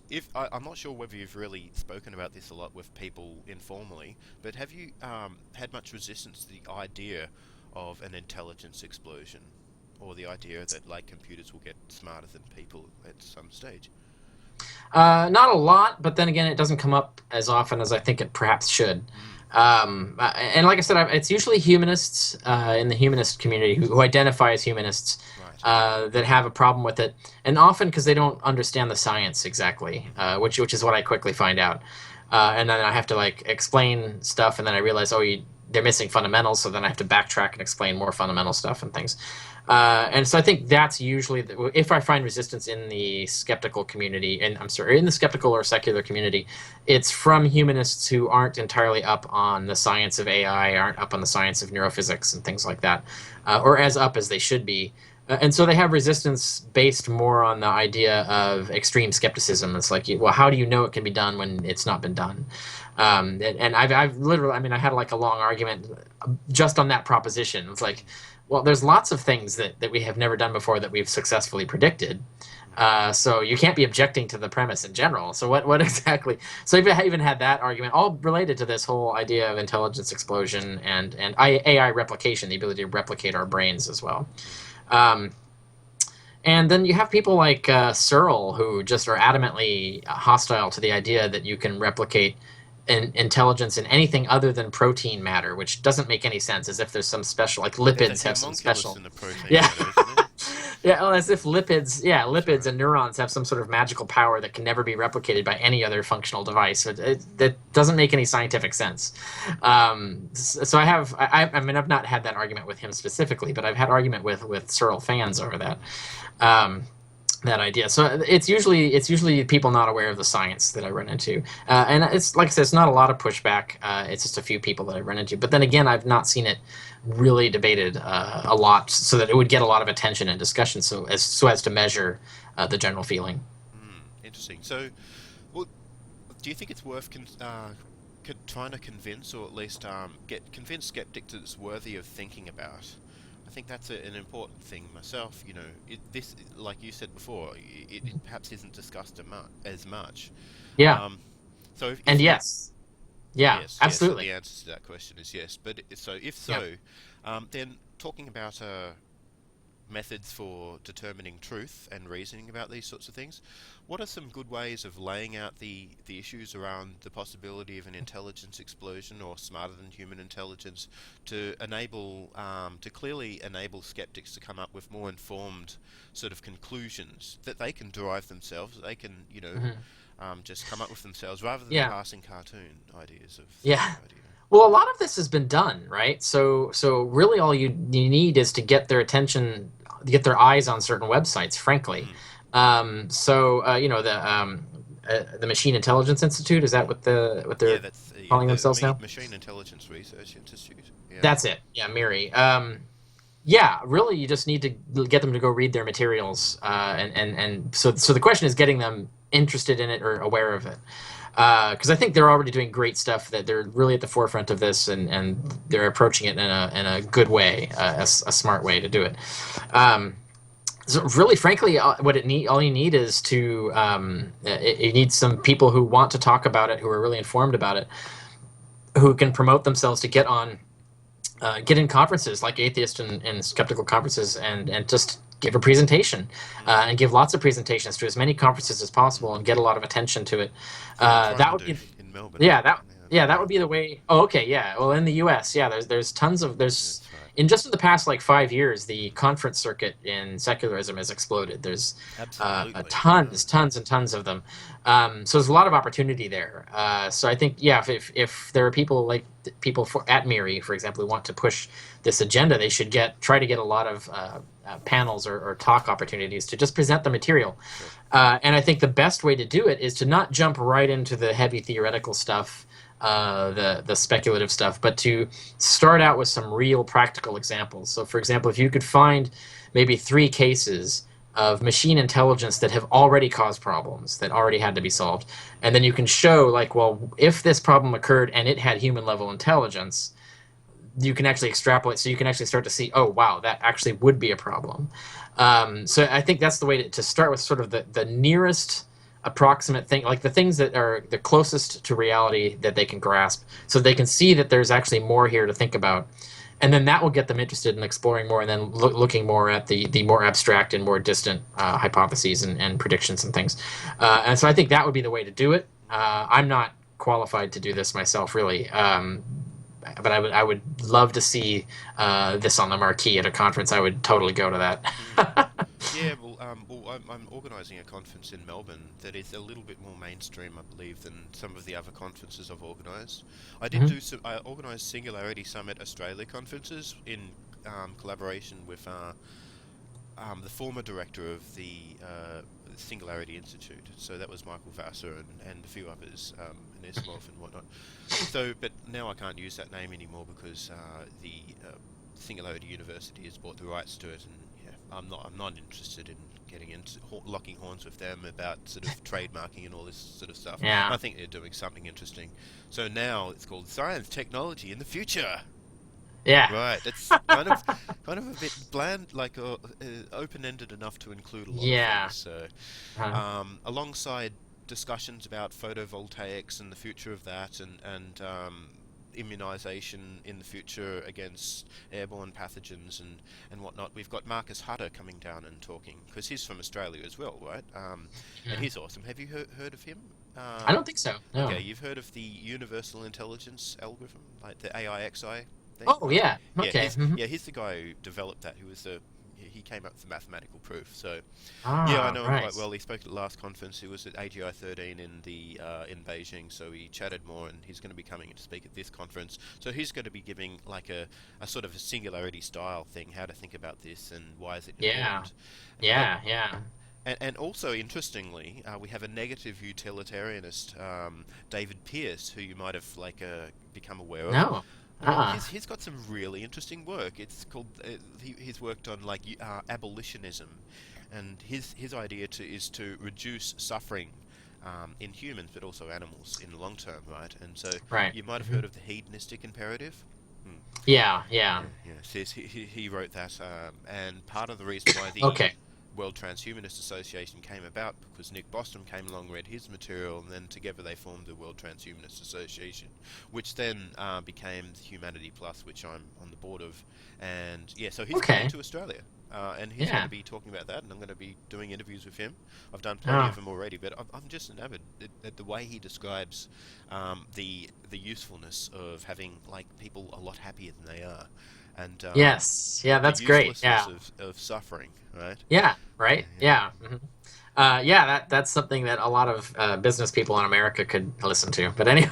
Wow. Yeah, yeah. We'll hopefully Yeah. some I wish. business I people wish in I was in Australia can Australia. come. I would totally go to that conference. Yeah. Yeah. The videos will be online anyway. So I mean, if Okay. you're overseas and you can't afford the trip, then and the time expense, then it's probably you'll probably be able to find them pretty easily if you just type in the names on my YouTube channel. So there are various kinds of ways that people think about possibility of AI. Some are not as rational, and some don't have the thinking toolkits to, I guess, to mete out all the points in the way that you do.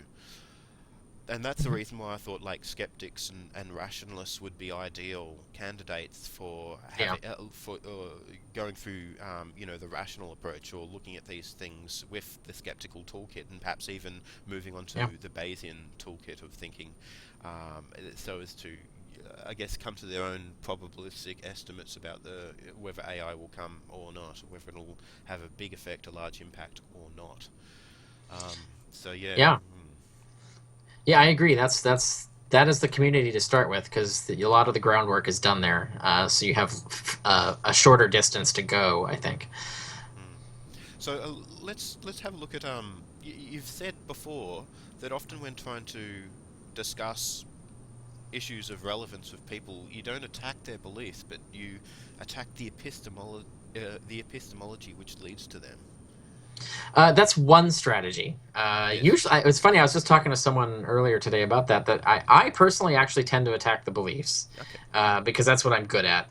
But I also, I mean, I do also attack the epistemology, and there are certain people who are much better at it than me, Mm. and I rah them. I encourage that because there's a philosopher by the name of Peter Boghossian, Peter and he Boghossian. has a book recently, I can't remember the name of the book, but it's what it advocates is street epistemology, as he calls Nice. it, and Yeah, yeah. and his idea. He has a talk on it at INR 3, Imagine No Religion 3. Those videos just went up recently, I think. Yep, I'll have a look at that. Um, and it's a great presentation, by the way. He's totally like a TED Talk style Sure. presentation on this street epistemology. And his point is that if you're interacting personally with someone, so you have a one-on-one, like you're sitting next to them, and you really want to like persuade them or start them on the path to being persuaded, Mm. it's even a long term, like you're a long term colleague with them or family member or something, that the epistemology attack versus belief attack method is the best way to go. And he's totally right about that. If that's the market you're in. That's rarely the situation I'm in. My situation is if there's false information as an educator, my goal is to dispel that, to correct that misinformation. So, and I make that available for that purpose. And a lot of what my goals are is not to persuade the people that I criticize, but to persuade people not to listen to them or to disagree with them, right? Sure. So my objective is not necessarily to deconvert the person I'm criticizing, and consequently attacking their epistemology is often not relevant. What's relevant is showing that they're not a reliable source, they're not a reliable thinker, or that what they're saying is just plain false. Hmm. And so attacking the beliefs can be useful in that sense. So they're both good strategies, and different times in different situations, one is more effective than the other. Yeah, we've got an applied epistemologist, Tim Van Gelder. Have you ever heard of him? Do you know him? Maybe. No, Okay, yeah. I don't think so. He's a major argument map sort of promulgator, and Oh, you'll okay. probably be aware of. There's some software called Rationale, which he started, Oh, which is right. now Yes. bought out Okay. by others, and that's a pretty good software for argument mapping. So he's coming to talk, and he's actually a really good fellow in Melbourne as well. So there's all sorts of people in Melbourne who are really interesting too. And I think like the That's world doesn't realise that Australia's got some really good thinkers. yeah. Mm. That's good to know. Yeah. Yeah, yeah. So it's just that we're widely dispersed. I think it's a wide brown land, as they like to call it. So yeah, it's just there's not a huge density of population, but the percentage of population that I think are good thinkers is quite high. Yeah, Hmm. yeah. Don't know if it's cultural or whatnot, but yeah, here I'm just like barracking for Australia here. For my little bias. So now there's dark arts. You can persuade people through I guess the dark arts, and sort of like in a sinister way. Are you in favour of the dark side of rationality and trying to get people to believe something ultimately correct using Yeah. sinister techniques? Well, we talked about that at the beginning, Yeah. and what I said then, yeah, it still applies. I no, I think the dark arts, its defense against the dark arts is very valuable. So you should study the dark arts. The dark arts being cognitive science of persuasion, for Hmm. example, rhetoric Sure. and things like that. Understanding the ways that people can manipulate you. And to give you an example, I actually know a woman who's now in the atheist community, who's now a therapist, a secular therapist, but one of her previous job was that she's a brain scientist, so that Okay. was her. She has her PhD in neurophysics, but her previous job is she was hired by marketing corporations to figure out how to trick people's brains into buying products. Hmm. So they're actually hiring brain scientists to figure out how to manipulate people, and that's how sophisticated corporations are now. Um, which was quite a startling revelation. So yes, we need these. We need to understand how these ways we can be manipulated and how our brains work and things like that. So knowing the dark arts is a defensive mechanism. But I think in terms of using them, like I said before, it's only ethical. I think if you've separately done due diligence to confirm that what you're marketing is true.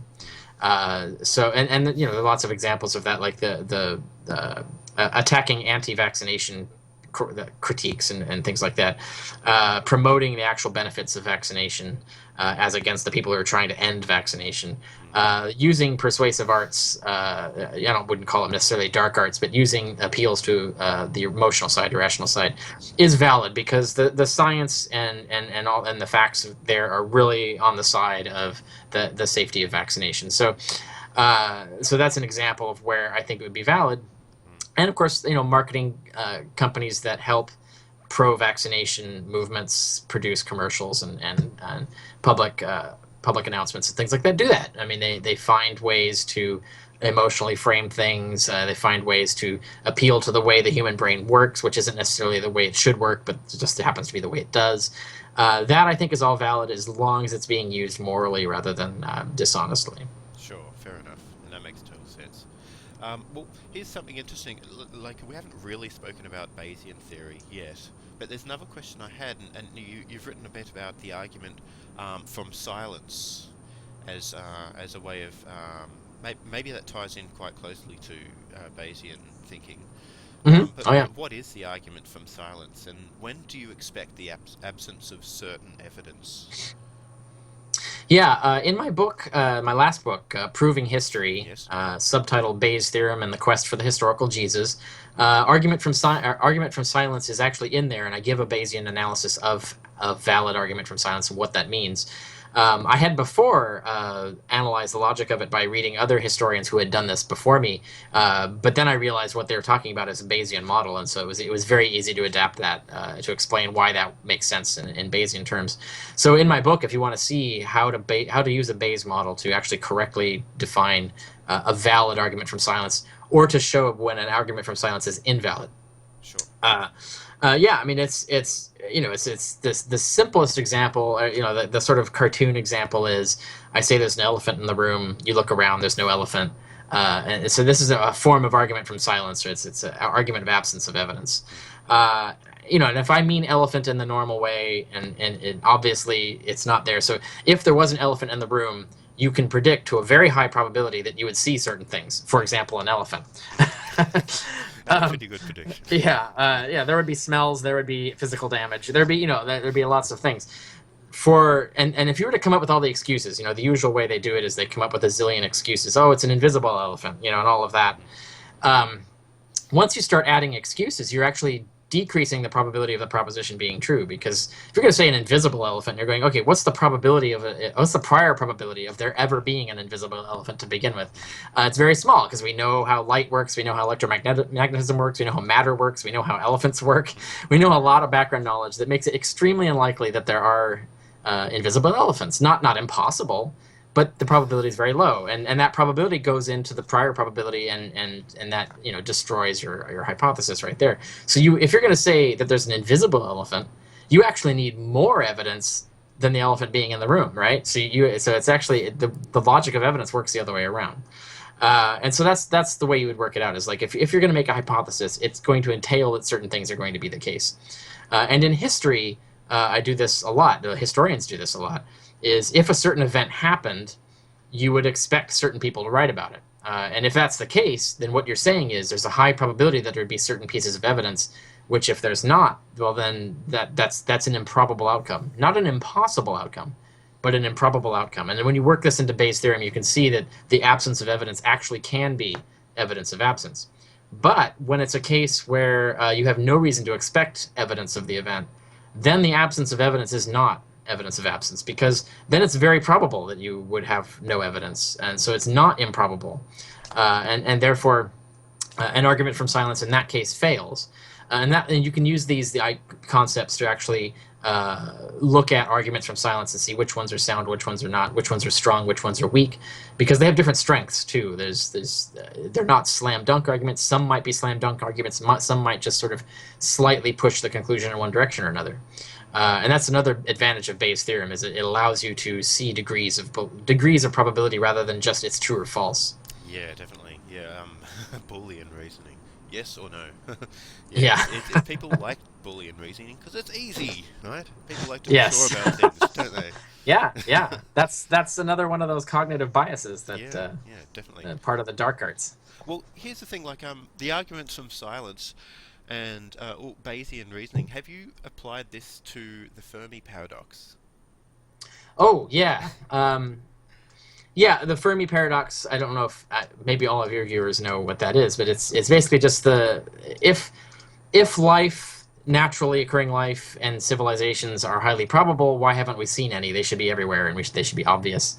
But I mean, this is a good example of that, because we know already that for example, how would we see them? I mean, we don't really have any way to see them. We know that, for example, advanced civilizations. At least we haven't seen their light cones, their intelligent cones. well, but we shouldn't even expect to, because, for example, our television and radio broadcasts probably don't even get beyond the heliosphere. It's the sphere of charged particles at the edge of the solar system. A lot of those radio waves are just going to get annihilated or absorbed or scattered by that, so they don't even get beyond the solar system. There's the idea in the movie Contact that Hitler's first television broadcast made it all the way to Vega, 6 light years away. It's quite possible that even that is not possible, that television signal died at the heliosphere and never even got out of the solar system. And even if it did, the inverse square law entails that it's going to degrade, the signal is going to degrade so rapidly that eventually it's going to be below the standard background radiation, and therefore invisible. You just won't be able to tease it out. It'll just be static. It'll be like looking at a TV and just seeing static. You won't even know that you're looking at a signal. It'll just be lost. And I think I've seen some calculations that like 100 light years is probably the maximum distance, that, even just from inverse square law, not even taking into account the dust that absorbs radio signals and all the other things that also impede radio signals, but just doing the inverse square law and measuring it against the radiation background, maybe 100 light years is the maximum range. And yet, if we do the math, it's probable that maybe there's broadcast or any form of broadcast. I didn't see what they were talking about in terms of strength of broadcast, so I'm not sure what the analysis was. But even if you multiply by 2, you don't increase the distance by 2. So especially when you're talking about the dust interfering and all of that. But if life is occurs once every 1,000 light years, there might be like a million, certainly thousands of civilizations in the galaxy, but they're all too far away for us to ever see them. Even if they're like millions of years older than us, because their signals are just gone. And even if they have like spaceships that are flying from solar system to solar system, that with nuclear engines and the whole thing, they're just not generating the kind of energy that comes anywhere near, for example, starlight. So we wouldn't be able to see any evidence of them. So the Fermi paradox isn't really a paradox for me. All it does is show that the frequency of intelligent life is probably less than 1 every 100 light years radius distance, which is entirely plausible based on what we know from biochemistry and the lifespan of planets and things like that. So it's not that I don't really see a paradox here. What SETI researchers will say is that they fully acknowledge all of this. It's like, yeah, it's almost impossible that we're going to see a signal. But it is possible for us, for example, to use a telescope to determine that there's a planet, say maybe 1,000 light years away. I don't think we can do this yet, but 1,000 light years away, and tell that it has a high water percentage, and say, oh, that's actually a high candidate for a life-bearing planet. And then we could build like a gigantic star-sized radio system, radio system that beams a signal like a radio laser signal to them, and then wait for that to get there 1,000 years later. And so the reasoning is that, well, maybe some other civilization will have done this because there could be civilizations that are billions of years ahead of us, which is entirely possible. But that raises the whole Hawking problem, that why would they do that? I mean, it is really the first thought to announce your existence to other alien civilizations. It might actually be wiser not to do that. So there that gets into the whole Bostrom thesis as to what would a super advanced civilization do if it had the ability to send radio laser signals to specific planets. There's so much speculation there. I'm not even sure that we could count on that happening. It's not impossible. Yeah, it's not impossible. I just don't think it's not intrinsically probable. I don't see any evidence that it's highly probable. So Fermi's paradox isn't a paradox for me. Okay. Well, have you read Anders Sandberg's paper, Eternity in 6 Hours? Stuart Armstrong and Anders Sandberg co-wrote it. I don't think it's too old. Maybe, yeah, it did come out in August and September. Oh, we're already there. So, that's a really interesting paper. But I think from my reading, they thought that a highly intelligent civilization would be very expansive, in a sense, and they'd be trying to utilize as much matter to distribute thought process across like star systems and network Dyson spheres, and I guess probe across the universe to find more optimal places to survive and try and contact and satisfy their curiosity about life in intelligent life in the universe, and perhaps the future of their own intelligent life based on observations of other intelligent life in the future in the universe. Yeah. And in essence, we're doing that on a very small scale. But I don't know how you'd get from where we are now to make the assumption that we would be expansive enough to, I guess, take over the galaxy we're in. Inhabit every spiral arm and then move to other ones nearby. And yeah. Well, you'd have to also have a expansion rate, right? Like, what's the rate of expansion? Is it 1 light year every billion years, or 1 light year every 1,000 years? You have to and I think it would be pretty slow even with the most advanced civilization ever, because even if, I mean, first of all, we have relativistic speed limits, Hmm. uh, but even apart from those, you can't really send a matter spaceship at near the speed of light, because the first particle it hits, it'll just disintegrate, because it's going to hit with, Well, like, if it's a massive spaceship, but you could send out well, small, even that. smaller I mean, probes, right? yeah, Yeah. once you get to those really high speeds, just the random protons floating around are like nuclear bombs. Eventually, you're just going to disintegrate, right? You can't. It would be much more practical to go slower, Yeah. and so the propagation rate is not going to be near the speed of light. It's going to be much slower than that. It's probably not even going to be like 20% or even 10%, Sure. because even at 10% the speed of light, every particle that hits that ship is going to do massive damage. And then you're talking about light years of distance, the amount of particles you're going to absorb. It's just, even, and then you have like gamma ray radiation. It's just all kinds of problems. So Yeah. I think expansion rates would be slow. I've never done the math, so I don't know Mm. about that. Yeah, it's interesting. Um, but what you would do is you'd have to do the math, figure out like what the propagation rate would be, how much time there has been in this galaxy for that to occur, and so on, and then work out the probability of contact hitting us. And you could do this like probabilistically. You could do it with, like, just right now with radio propagation with Fermi's paradox. Right now, for example, the probability of seeing nothing, even if there's a civilization every 1,000 light years, is near 100%. So the silence, the non-observation that we've reached, is fully expected, even if there are civilizations that frequent. So that's the argument for silence is fails there, because the probability of the evidence is high. Mm. And then so you'd have to do the same math with expansion, but because physical expansion is way slower than radio expansion, Hmm. um, then it seems to me that probably you're not going to get a good result if you do it that way too. But someone would have to do the math. Hmm. Fair enough. Um, well, let's talk about Bayesian reasoning. We've been talking for a while now, so let me know if you've got something to do urgently. But it would be good to cover Bayesian reasoning at even some Yeah, stage. yeah. Just to let you know, I probably have to leave in like 20 minutes. Okay. So Oh, that's fine. Yeah, I'm yeah, sure that's enough time to talk about Bayesian reasoning. Now, yeah. what are the now Bayesian reasoning may be counterintuitive to a number of people, but there are some intuitive aspects, and there are some like there's a lot of people find parts of Bayesian reasoning counterintuitive. What are the Hmm. intuitive aspects, and what have you found people not understanding? Yeah.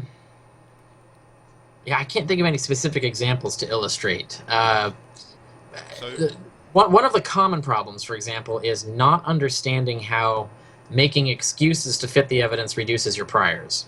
right, Um, so there's an assumption that if you can think of any reason why the evidence doesn't exist, sure, then you can expect the evidence not to exist, and it treats all rationalizations as equally probable, which is intrinsically illogical. But that's intuition. That's what people intuitively do. If you can rationalize it, it means I can come up with an excuse to say why the evidence is this way. I'm done. I can walk away. I don't need to think about it anymore. Whereas Bayes' theorem says, no, wait, actually, you're adding ad hoc hypotheses. Those hypotheses have intrinsic probabilities. They're not 100% likely to be true. So you actually have to do the math on this. And when you do, it goes in the opposite direction, actually. So actually making excuses for why the evidence is the way it is actually makes your hypothesis less probable rather than more. And that's something I run into a lot that people have a really hard time with. And another one is just recently that I've been dealing with is the best way to explain it is to use the actual example that I've been working with, which is in the historicity of Jesus. hmm, The argument is that, for example, the epistles of Paul, which are the first documents we have from Christianity, the mythicist thesis, the thesis that Jesus didn't exist, holds that the only Jesus known to Paul was this revelatory celestial being. He had no idea of a Galilean preacher. That was invented later. So Paul did believe Jesus existed. He did believe he was a man, that he was incarnated as a man, and so on. But this all happened in heaven. It didn't happen on earth. And that's so the theory. so the theory is Paul didn't actually ever meet Jesus. Or anyone who knew Jesus. So he didn't meet Jesus' family. He didn't meet the disciples of Jesus. He only met apostles who also saw Jesus through dreams and revelations as well. So they only met Jesus celestially through the celestial revelatory experience. Whether they really were hallucinating or they were pretending to, it doesn't matter for this hypothesis. So that's the hypothesis. The alternative hypothesis is that Jesus was a Galilean preacher who was so charismatic and somehow so amazing that even though he was an executed convict, people immediately started worshiping him as a quasi deity, which is a really startling hypothesis. But Anyway, that's the idea. The thing is that mythicists say that the epistles don't make sense on that latter hypothesis, that all Paul talks about is a celestial Jesus. All he talks about is knowing Jesus through revelations. He never talks about Jesus having a ministry. He never talks about how on earth Jesus convinced people to believe that he was this celestial demigod and all of this stuff. Or archangel, or however you define his celestial status. But it doesn't make sense. There's a tremendous silence in the letters of Paul. And you can look at the things he says and look at the things that are not there, that not in these passages, and the things that are in those passages. They make more sense on the myth theory than on the historicity theory.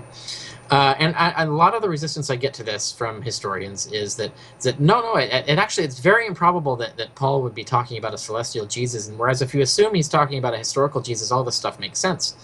And there's actually two logical errors there. One is the assumption that because you can make it fit the evidence, that therefore the evidence is probable. So they're assuming that, for example, they have a hard time grasping that if I say it's 60% likely, they think that's 100% likely. They treat it logically as if it's 100%. But no, it's only 60, right? That's still more likely than not, but it's still not near 100%. And when you start understanding it in those terms, it changes your conclusion. And the assumption is if it's greater than 50, they just assume, oh, well, then that's the explanation. That's 100%, and they walk away. It's really hard to get them to grasp the fact that the evidence is not exactly what you'd expect. It's actually weird. And you have to work that in. You can't just assume that the epistles are exactly 100% what we would expect Paul to write if historicity is true, because they're not. Even if Jesus existed, they're not that much of a fit. They're not that well a fit. So you have to admit the probability is less than 100. And it's really hard to get that understanding. Even though it's logically correct and that's the correct way to do it, it's hard to get historians to grasp that, to start thinking in terms of degrees of probability rather than 100%, 0%. And the other error they make is they assume that it's improbable Paul would be talking about a celestial Jesus, therefore you have to have proof that he is. But that's not how the evidence works. The way you do it is you assume mythicist hypothesis is true, and then you ask, how likely is this evidence what we would then have? And so you're asking, well, how likely is it that he would write these things? And based on the assumptions, so you're not questioning whether he would or not. Let's assume that is the case. How well does the evidence fit that hypothesis? When you think in those terms, the evidence fits very well. In fact, it's almost 100% exactly what you'd expect Paul to write in that case. But it's really hard to get them to realize that that's the correct way to look at the evidence, rather than just right out of the gate codifying your bias as a probability. Oh, that's improbable. It's like, no, it's not. You haven't given any logical reason why it's improbable. You have to compare the two probabilities. How probable is the evidence on the historicity hypothesis? How probable is the evidence on the mythicist hypothesis? And it's in the comparison of those probabilities that you get a result. You can't just start right out of the gate saying it's improbable that Paul would do something. And this I have a really hard time with historians trying to get them to understand the logic of evidence here. And it is something that I try to explain in my next book, which will come out hopefully in February, on the historicity of Jesus, which applies Bayesian reasoning to this problem. But it's an example of a challenge where people's intuitions don't work correctly in terms of the logic of evidence, whereas Bayes' theorem at least gives me a means of explaining why they're not working correctly and how to compensate for that. Okay, yeah, and it's very measurable. It's not just based on wild assumptions about probabilities or Boolean assumptions about truth. You can question them, you can play around with the models, you can put in different probabilities, and then you have to justify why that probability rather than another. And that's fruitful progress in debate. That's exactly where the debate needs to go. Right. And so there's 2 points which are kind of counterexamples. I think you may have touched on both of them. One of them is that the more improbable the evidence is on any other explanation than the hypothesis which you're supporting, the more probable it makes the hypothesis. Kind of like Occam's razor a little bit.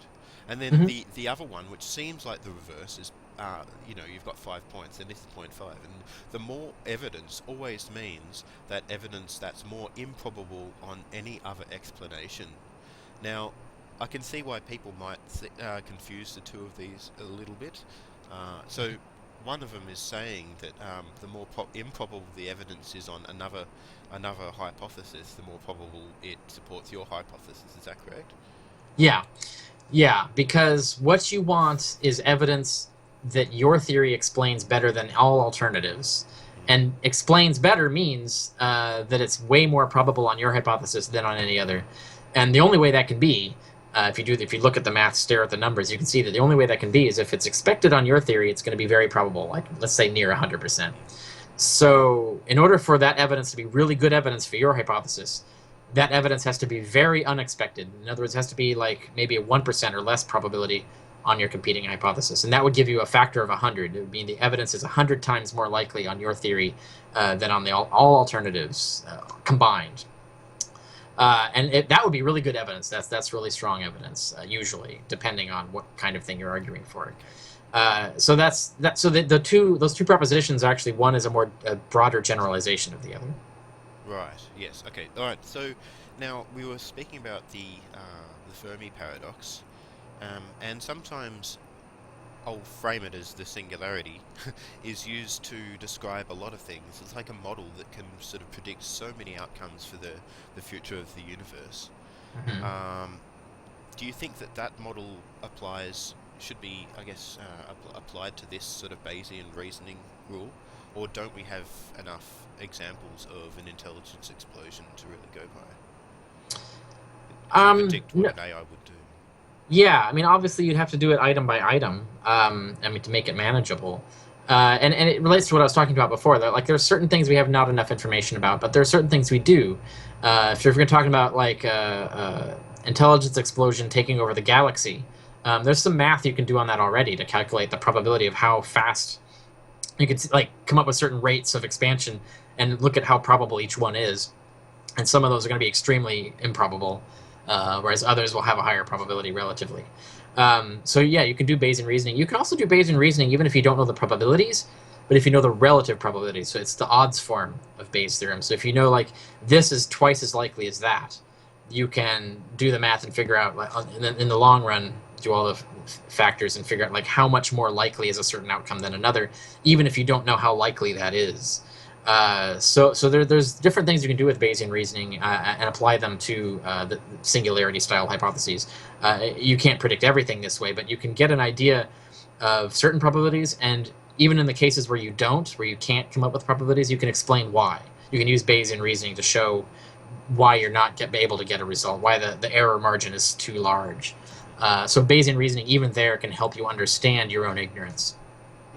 Interesting. So would that mean that you can use Bayesian reasoning to update your priors? Yes, well, of course. Yeah, you would do that constantly, and you would do that as you gather more information. Even if you're just a new person to the idea, and there might be tons of information already out there that you're not exposed to. You start with a certain set of estimates of probabilities, but you start learning more. You read more websites. You learn more facts. You learn more science. You do more math. Then you start updating. Yeah, and there's shorthanded ways to update, and there's formal ways to update. It just depends on how precise you want to be. Yeah, there's different ways to do it. Okay. So Occam's razor. Now, I guess the Bayesian reasoning does encode Occam's razor, but not I have a all. whole section. Yes. I have a whole section on that in Proving History too. Yeah. Excellent, excellent. But it's in the index. Not all correct explanations are the most simple explanations. Correct. Yeah. Yeah. Yeah. I think it's so. Proving History is a really good book to sort of have a practical example of where to use Bayesian reasoning about predicting the past. But I mean, a lot of futurists like to predict the future. Right? Yeah. Name. So could futurists use Bayesian reasoning to make better predictions about the future? Absolutely. Yeah. Do they? I don't know. Maybe some do. I haven't really checked.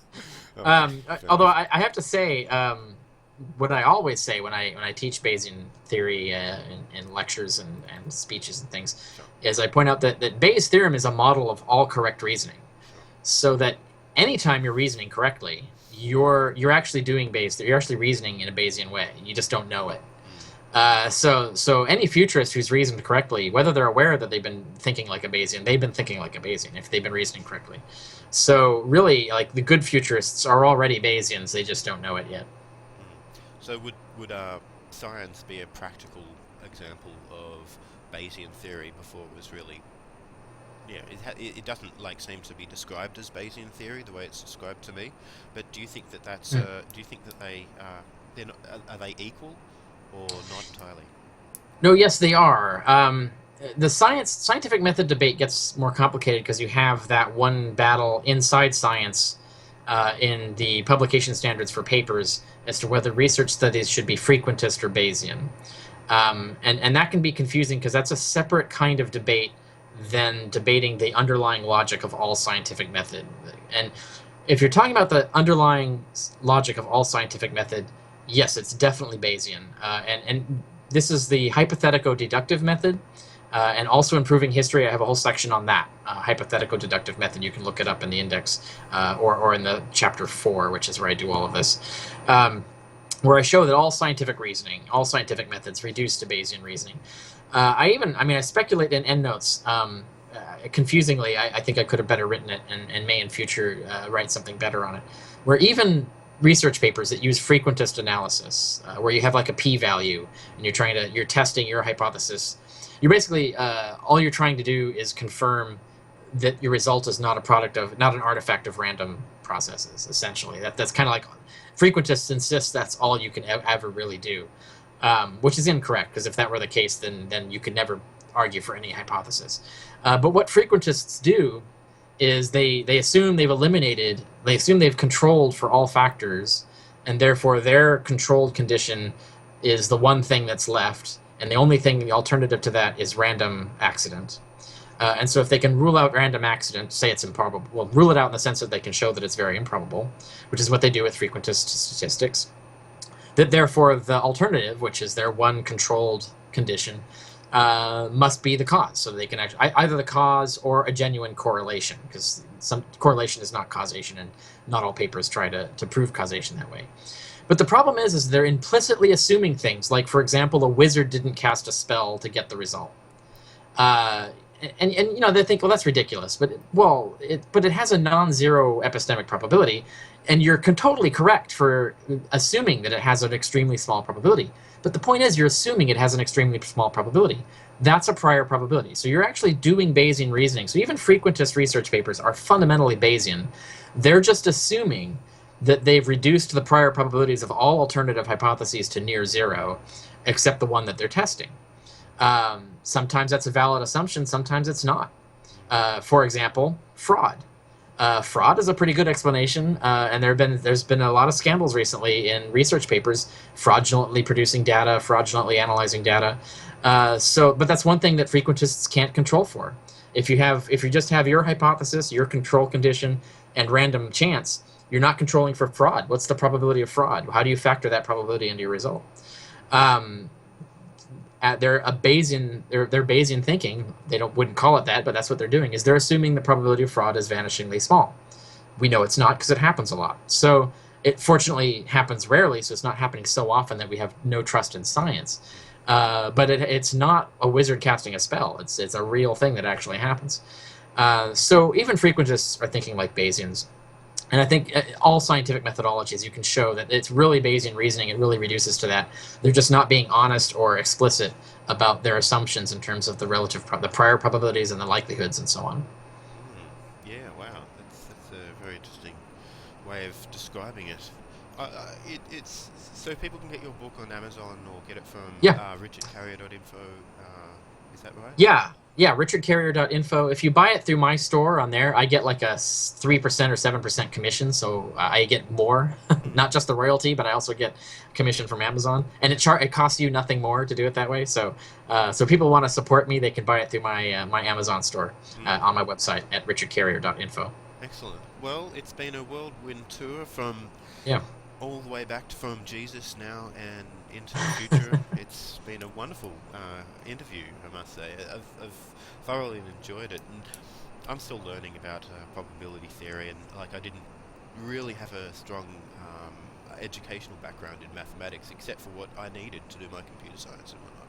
Mm-hmm. But the more I look at it, the more it seems very useful to think in the Bayesian sort of way, even if it's like a simple sort of life decisions, like how should I buy this house, or should I like apply for this loan, or Mm-hmm. just to update your beliefs based on new evidence.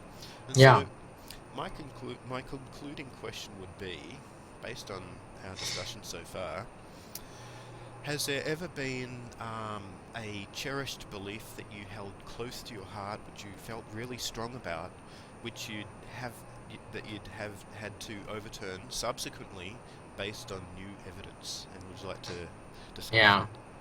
that? Yeah, absolutely. Although, unfortunately, it was before I became a Bayesian, so I can't tell a great story about how Bayes' theorem fixed me. Oh, But no, the biggest, well, actually, there've been several big changes in my life, but the biggest is I used to be a really long time ago, but I used to be a really devout Taoist, a spiritualist thinker. I mm, thought, I was a supernaturalist, not as full on like believing in magic like some traditional Taoists, but still, I believed in a soul and I believed in like psychic powers of certain kinds and things like that. And I believed that I was having mystical experiences. I would have altered states of consciousness through meditation and sleep deprivation and things like that, and and these would all obviously be framed in terms of my Taoism, so that it would therefore verify my Taoism and go, oh, okay, Taoism is true because of all this. Um, but as I kept reading evidence and learned things about how the brain can fool you, like the biggest thing was understanding sleep deprivation hallucination, understanding the science of hallucination. And the more I learned about alternative philosophies like Confucianism and their arguments against Taoism, as well as Western philosophy and things, the more I learned about all of this stuff, the more I started to realize that the evidence I had accumulated was enough to conclude that I had to abandon Taoism, that Taoism wasn't the one true faith. And so that was a big change for me. I went through similar processes where there was a time in my life where I was a Marxist, um, but I was argued out of that evidentially by an objectivist, and then I became like a passionate Ayn Rand fan, and then I argued myself out of that the same way I did with Taoism when I realized that it was not evidence based. History helped me with that, by the way. Those historical facts did not line up with Randian philosophy, and economics, actual science of economics, doesn't line up with it either. Um, so that was another. But I thought objectivism was the shit. I thought that was the thing. I thought it was really good philosophy until like evidence led me to realize, oh damn, not even that one is correct. Okay. And I was at that point that I started realizing I need to get my thoughts more organized about philosophy and worldviews, and like how do you tell a good worldview from a bad one? What is the correct view of the world? And that led to my book Sense and Goodness Without God, which is a product of this multi-stage process of being fully committed to these ideologies and then eventually realizing that they're false and then having to find a new one.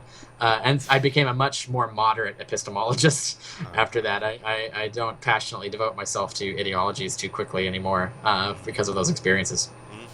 right. So yeah, that's did it hurt giving up these beliefs? Did you feel pain, or were you Uh, happy at the time to disregard them? Did you disregard them at a stage where you were just happy to let go? yeah.